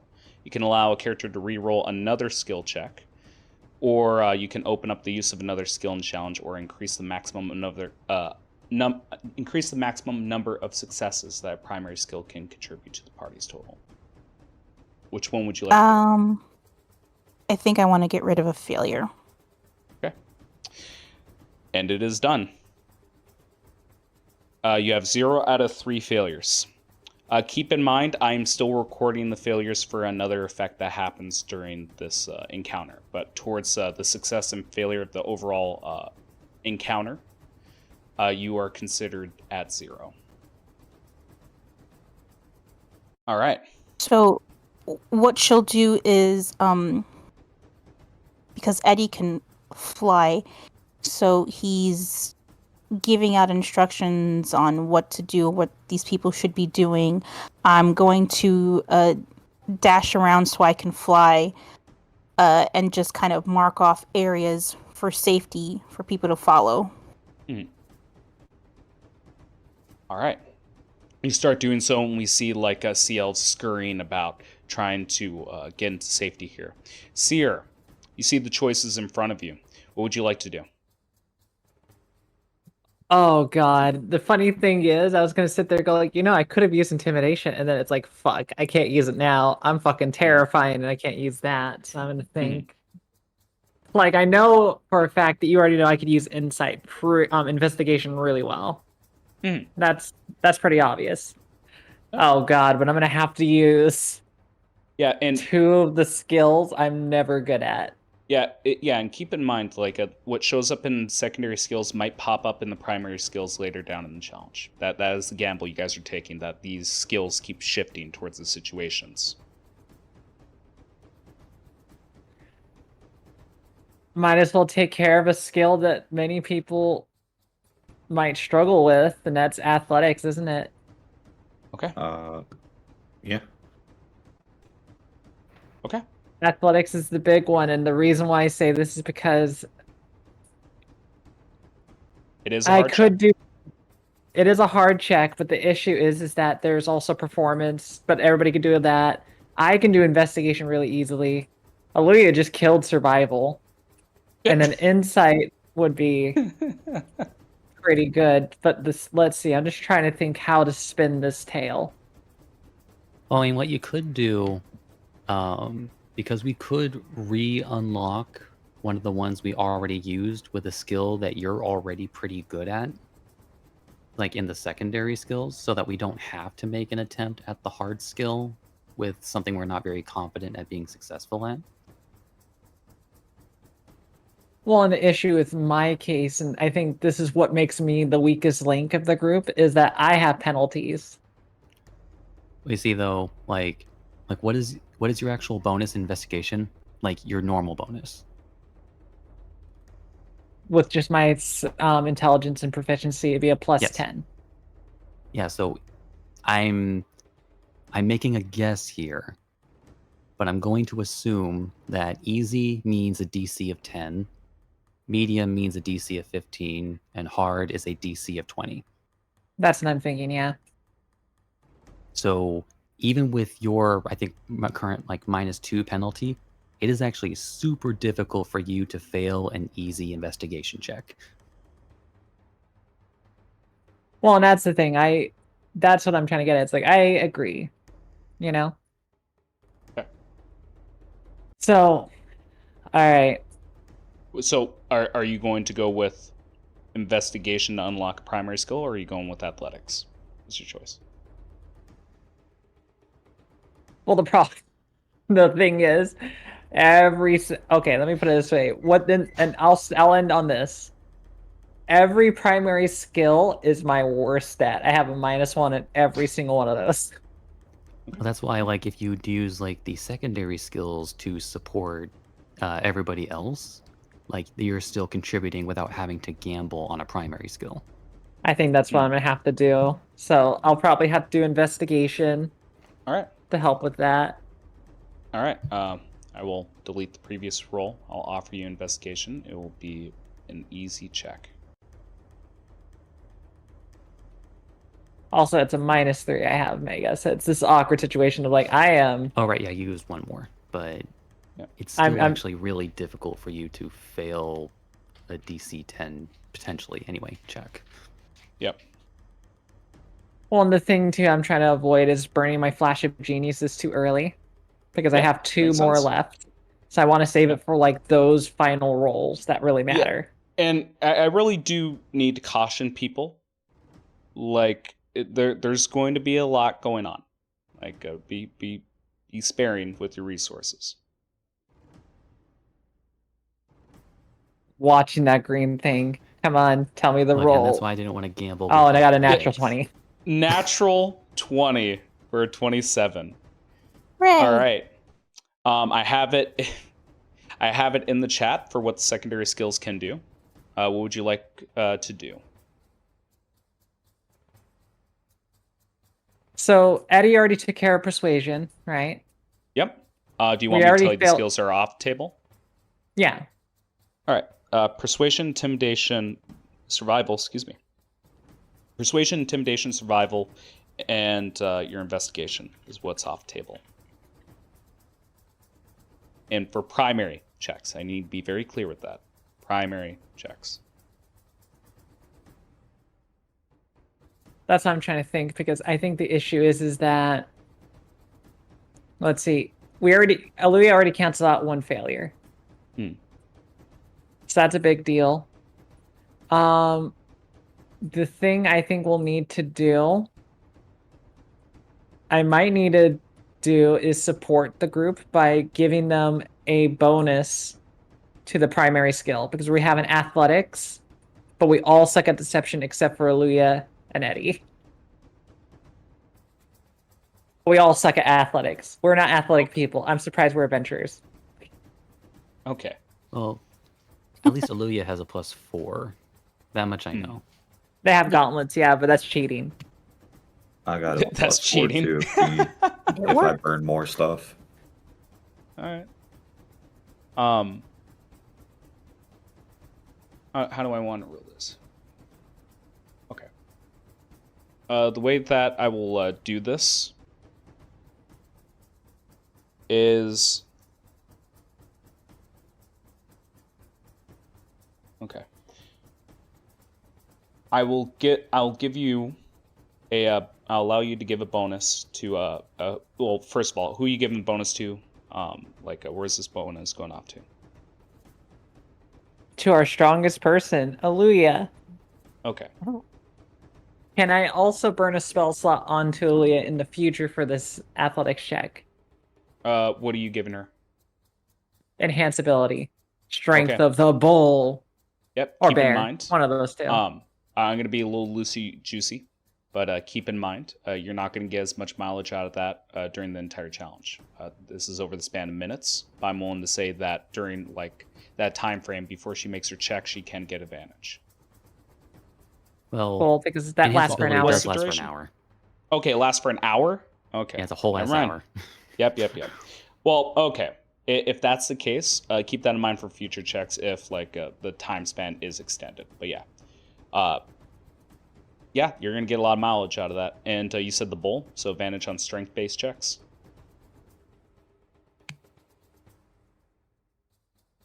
Moo? Yes, she said strength. Okay, strength. Okay.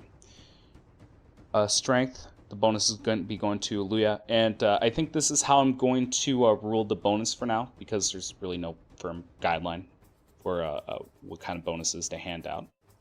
How I will handle it is, it will be the modifier used for the ability score of the skill that you succeeded on for a secondary skill, plus how many thresholds you went over.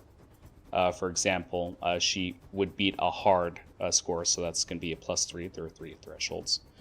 And that'll be a plus her intelligence. I believe that's +6, +7. That's a plus. 7. That's a total of a plus 9. 10? 9? I'm just saying. Yeah. If you're saying +3, +6, that's +9 to the bonus from what you're saying. Yep. It'll be +9 to her next check. Next primary check, I should say. Yep. All right, Aluya, my Hercules, you got this. All right. We're going to roll back to the beginning again. Mega, it swings back to you.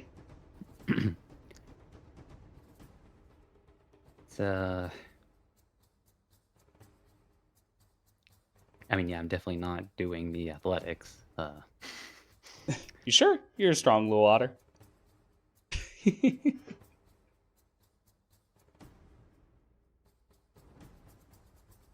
Um.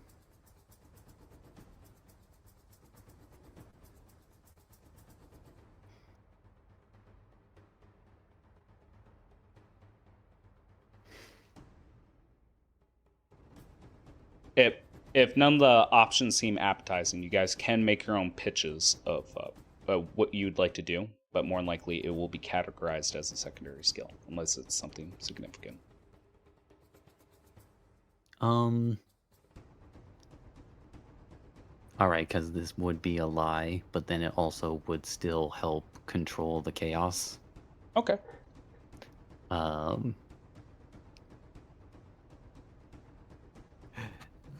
So like again, kind of like making like because I guess he still kind of has people's attention. It's like as he's like giving his instructions. It's this is a drill. I repeat, this is a drill. Please try to remain calm. We are preparing in the event of an emergency. I like mean, it. you know how kids Yeah. act, like like like whenever it's like the fire drill day, it's just like Yep. yeah, we're going down the hall. It's like, oh, I'm gonna. I mean, I know that's one way from personal experience to get people to calm down, saying, "Oh, everything's fine." Hell yeah! All right, Like- I'll offer you that check. Fuck yeah! Nah, we're down. I'm down for it. Easy check.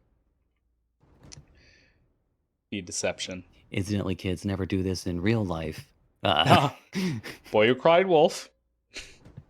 Boy who called fire.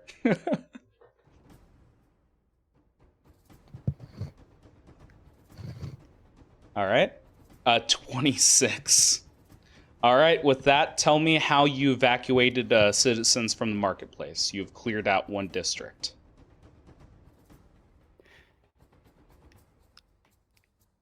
Yeah, so just like as he's like like directing directing everybody like like to their safe zones, as it were. It's like, I need you guys to remember these locations in the event of a real emergency, but it's very important that you stay right here unless directed otherwise. Understand? Keeping with the deception. Yep. All right.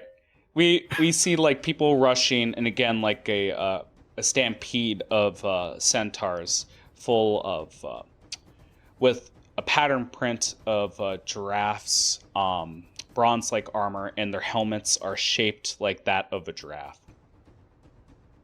They're running by, swords in hands, bows in hand. But again, as much as the chaos as they're spreading, you don't see them. You don't see them just slaughtering people. In fact, I would even say, like, with the rough count that you did, Mega, like at the time, you feel like a handful of people from the market district disappeared during that evacuation. But again, another issue for another time in this encounter. We're going to move on to the second part of stage 1. We're going to secure some barrels. That's the main issue at hand. And they are all over this place in nearby districts. A lot of them have been lit off, but they need to be taken care of. The primary skills for this challenge is investigation, athletics, perception, arcana. A few of those are knocked off. Oh, I believe one of them is. Secondary skills, acrobatics, nature, survival, insight. I'll make sure that these skills properly reflect what's on the table here. But that being said, as I'm writing this up, we move on to, I believe, Mavet. Mavet, what's going on? Mavet. So you said because they last minutes, let's say something has a 10-minute duration. Is it over now? I'll let it carry over for a stage. I'll give a 10-minute the time limit for an entire stage. So once you're done securing these barrels, that will wear off. I will like to use insight then. All right. Just give me 1 second. Insight will be a medium check. I'm writing them down as we speak.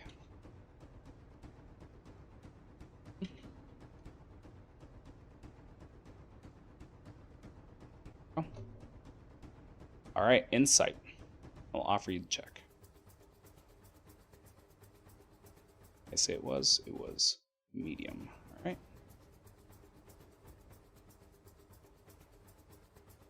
There you go. Hopefully, yes, advantage worked. All right. That was the secondary skill. Insight is now off the table. You have the options in front of you of what that can do. What would you like to do with your secondary skill? I would like to give a bonus to Arcana. Or give a bonus to a skill. Okay. You just have to choose a character. Who would you love to give a bonus to? I will give it to Seer. Okay, Seer. Like I said before, it is going to be the modifier of the ability score plus the amount of thresholds you beat. You beat all 3, so that's going to be +3 plus your wisdom mod. What is your wisdom mod?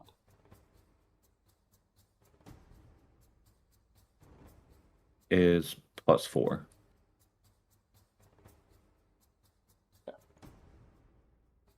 Be +7.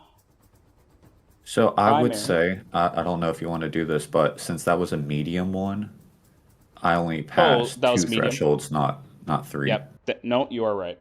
No, I just misremembered. It would be 6. Thank you. Appreciate it.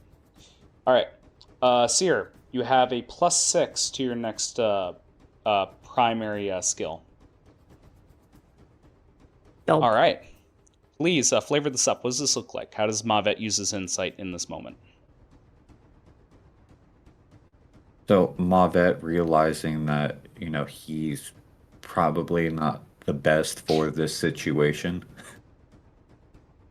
he is looking around at his comrades and seeing who is probably the most suited for solving this situation, and remembering how, even though she looks a little tired, she definitely is the brains of the bunch.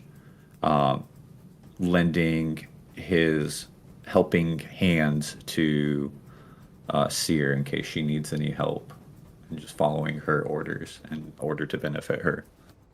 Okay. Aluya, it's your turn. You see the skills before you. What would you like to do? Dang it, athletics is now medium now. Poops. Poopsies. Alright, I'm going to, because you said we cleared a district, right? Yep, you cleared a district of, you've evacuated a district. And keep in mind, the focus on this part of this challenge is securing the barrel. So try to get barrel oriented here.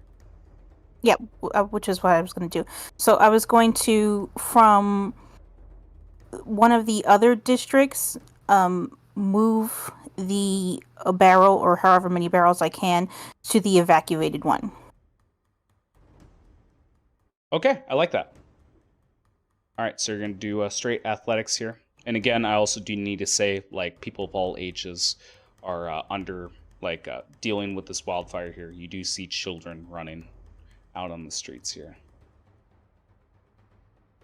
Okay. Again, so I'm dashing, so it's going to add me a fly speed. Yep, no problem. Okay, it's going to be athletics, medium check. I have offered you the roll.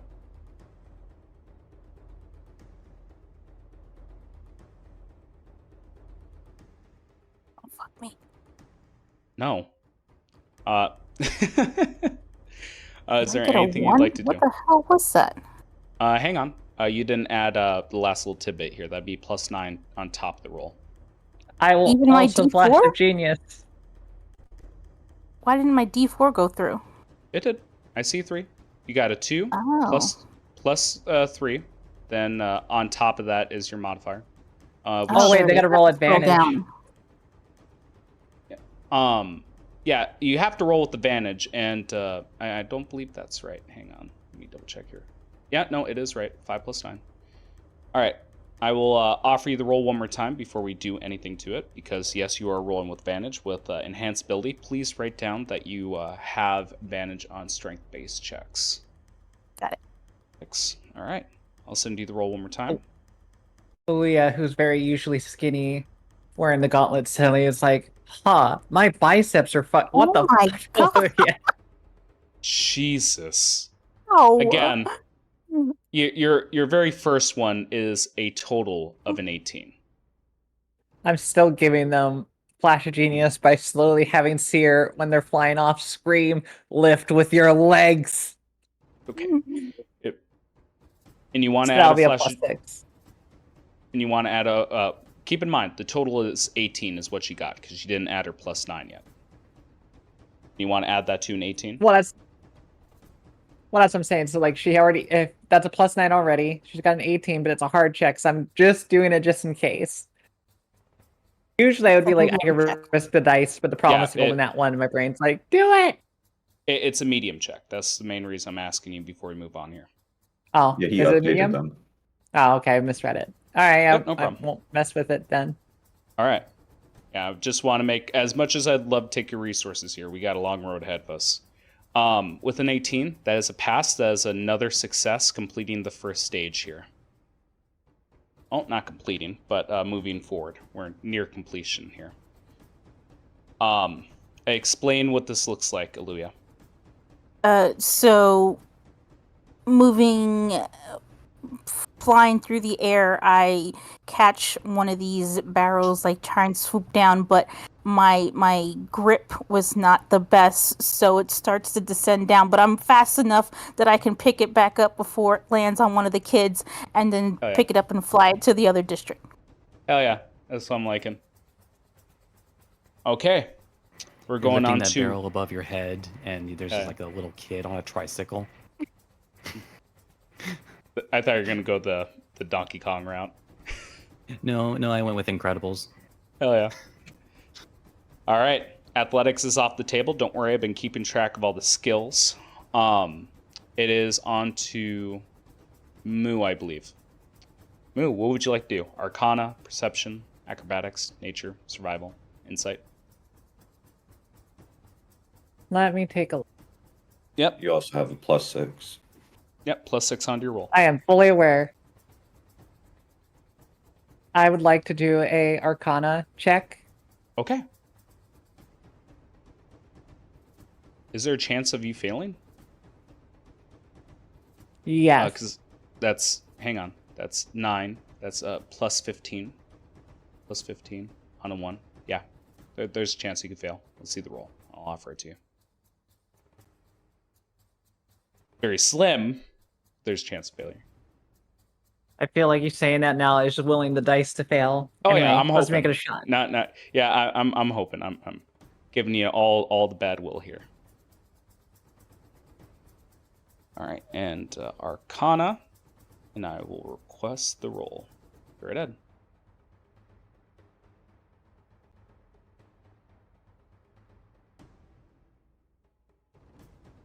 All right, guys, here we go. If he makes it a nat 1, I will eat my mic.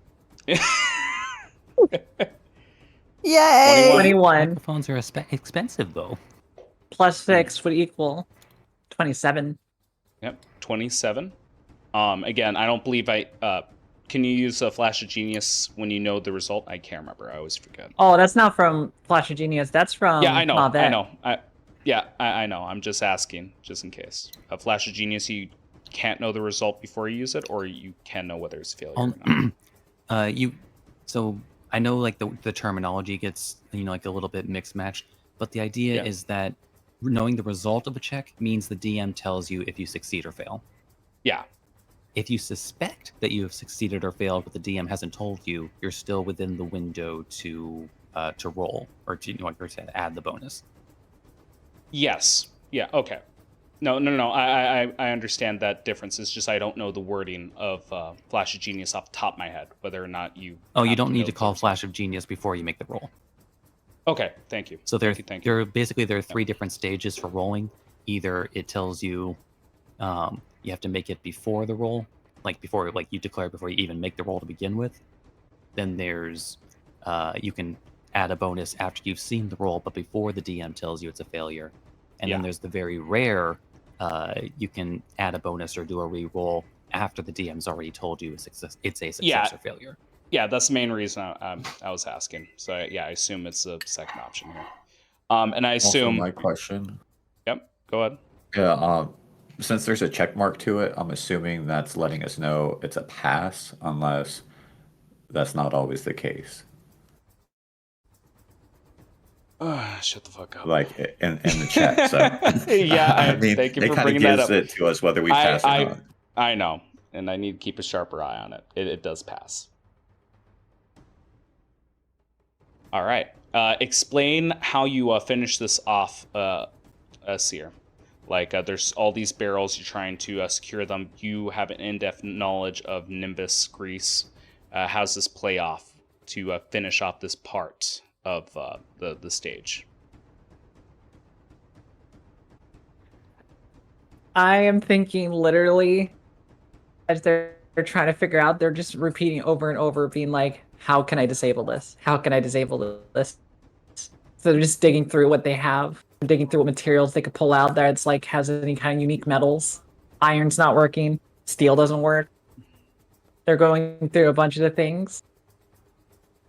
But then they think about one thing. One thing in particular that makes it slightly different. And when they look at it, they go like, huh. And they will look upon, oh, this is going to make me cry. Their all-purpose tool has multiple types of metals. So it's a situation where it's like, once they figure out what kind of metal it is, they could just figure it out. However, it means they might have to like mess with something they have. Now, above table, I don't want to do that. But down in the in-game thingy, it makes the most sense. If you don't know what metal it reacts with, you pick the thing that has multiple metals in it and see which one reacts. Okay. I mean, also, don't you have like a whole bag of supplies where it's just like, metal's got to be in here somewhere? That's what I'm saying. So I'm going to go through every single metal that I have in all my supplies. And if it doesn't work, I use my all-purpose tool, since it has multiple tools in it, to convert into many things. I'm certain that none of your other items have the metal I'm looking for, because I do have a actual and specific real-life metal that interacts with this. Yep, and I would say I'm only give you the benefit of the doubt that it's within the multi-purpose purpose tool. Oh, my tool. So, but that would make the most sense where the 27 is because, like, I can't really, like, Arcana check it unless I do something that makes the most sense for this Arcana check to click, you know?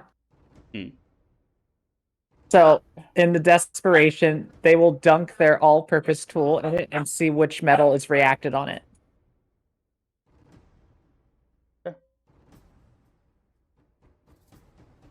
All right.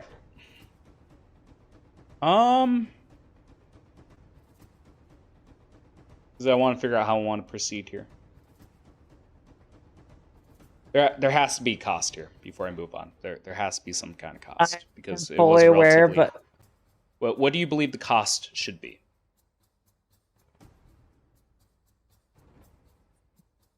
oh, this is gonna hurt for me as an artificer because the all-purpose tools ability specifically allows it to transform into multiple tools. It will be stuck forever, or at least until it's repaired, as the tools I have currently as it is. Cannot be switched back and forth. That would even be. Though I know it's not a D&D tool, part of me really wanted it to just be stuck in vibrator mode. I know. Basically, it's going to be stuck as alchemist tools. Okay. So until it is fixed, and that's the key thing, it needs to be fixed. So either replacing the metal parts, because I know Seer can do it, but what makes that really sucky is that till then, they can't really change their items to useful tools. All right. I will accept that. Please write down that it is currently stuck as alchemist tools, and I can tell you the exact metal it is. Let me make sure I got the pronunciation down, though. Pretty sure. I just don't know how we got a hold of unobtainium. Yeah, no, it's tungsten. It's tungsten metal.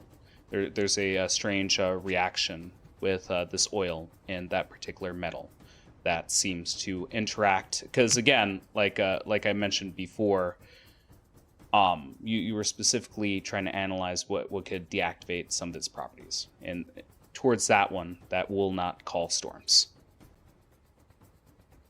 Well, on the bright side, at least that's a W for us. Yeah. For all you chem nerds, you're allowed to laugh. Yeah. All right. So let me explain what you guys did, because this is all well and good, but we just saved lives and essentially saved a marketplace here.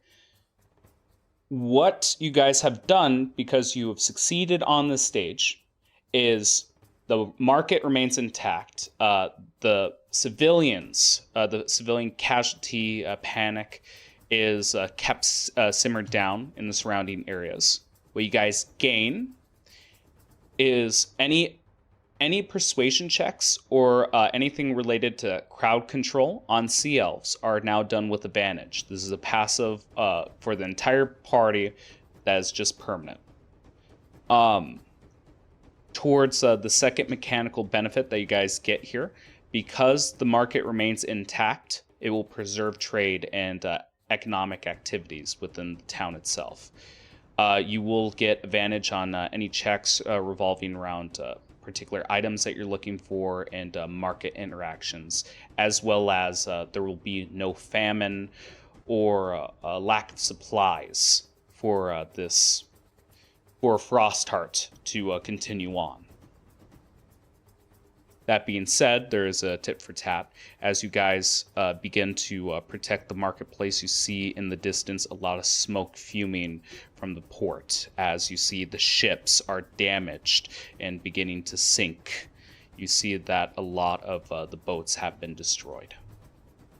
And that is not just trade boats. It seems like even boats for naval combat have been destroyed.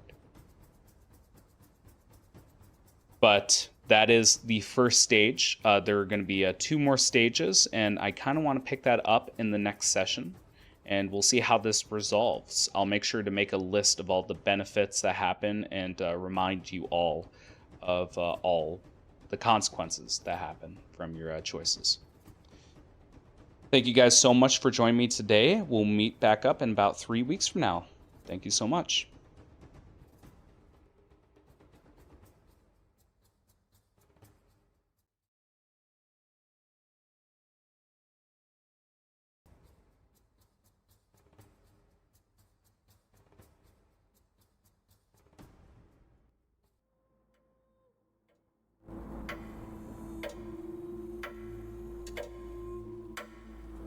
This has been House Common Blood.